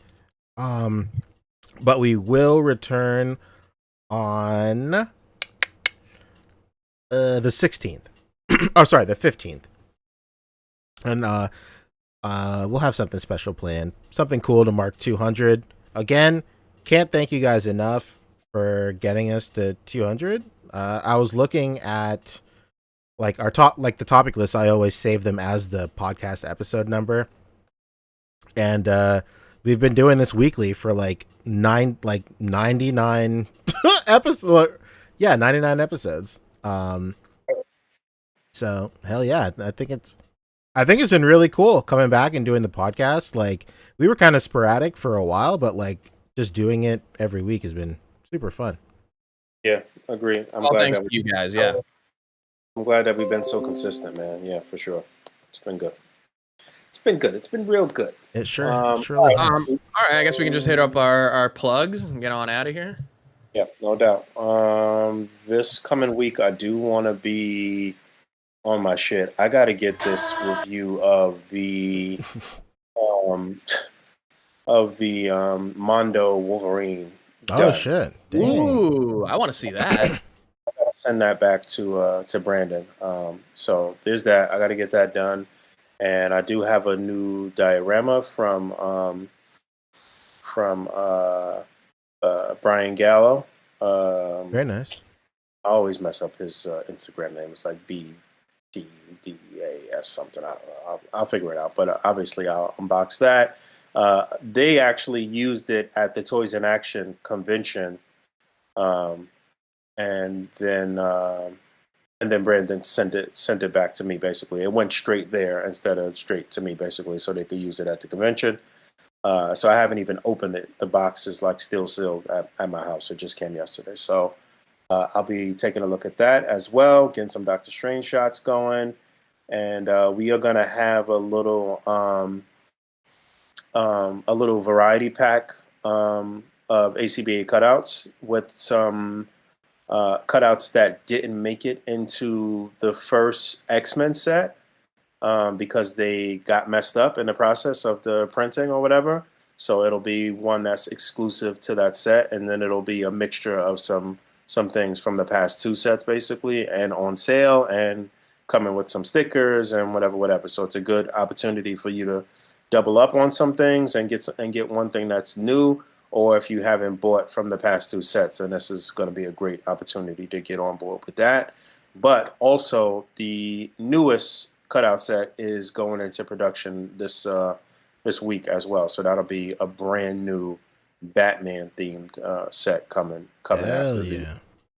the set too. So working on that stuff. Flight stands are still in production. They're in final production right now. So anybody who ordered in the last drop, just hold tight. They're going to be done very soon, and those will be shipping out soon as well. That's all I got going on. Oh, you go, Punch. Okay. I'm doing nothing. It's gonna be great. Of course, that means I'm shipping out Dusty's. And then I might stream between now and Wednesday, maybe. I don't know.